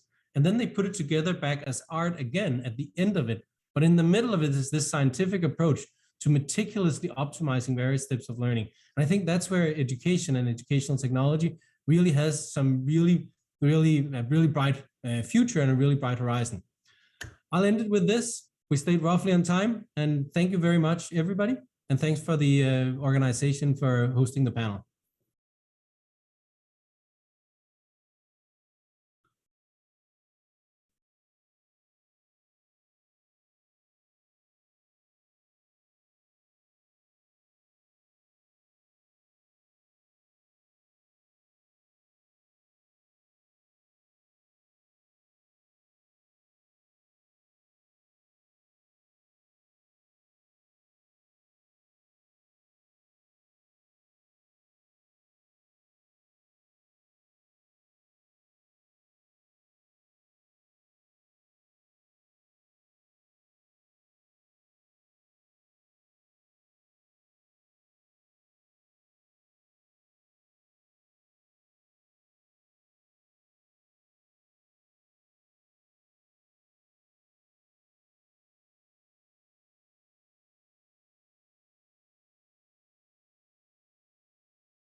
Assalamu alaikum wa rahmatullah. Very happy to introduce our Vice President for the Saudi Electronic University, Dr. Wafi Al-Balawi. Please welcome, Doctor. Thank you. Thank you. Excellencies and colleagues, ladies and gentlemen, our attendees and viewers, it's our pleasure to witness the first formal annual GTEL Forum as annual events on the most important developments, trends, technologies, and practices shaping the future of e-learning globally, aiming to create a forum to support the provision of high-quality, effective, advanced and accessible learning and knowledge technologies on a broad and comprehensive scale. GTEL promotes knowledge sharing and exchange of ideas, enables education policy specialists and educators and innovators to explore the shifts and changes in e-education and training, methodologies, tools, and technical solutions. GTEL connects local and international public and private entities with pioneering ideas and e-learning and facilitate the development of networks in education and training around the world.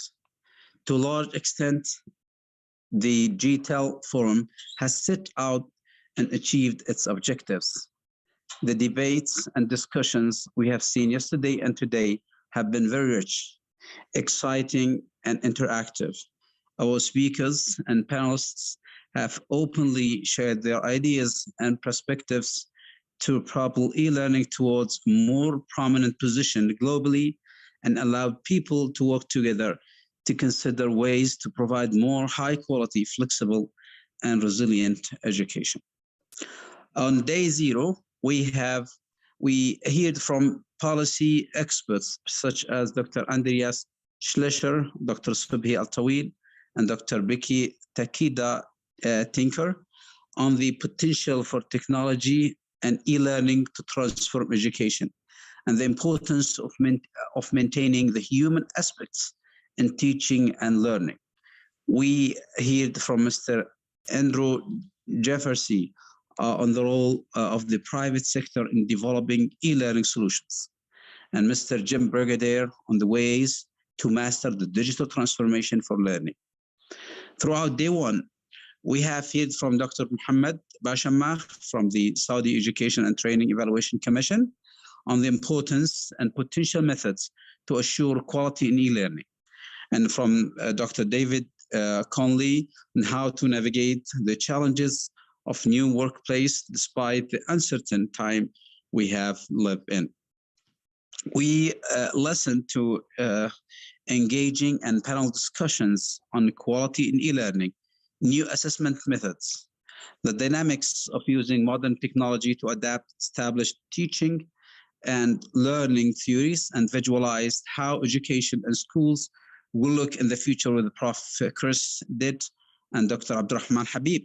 We have heard from academic experts such as Dr. David Conley and David Decker and Pamela Tony on the most recent research and practice in higher education and e-learning methods. And from Dan Sandup, Prof. Roger Friedman, Dr.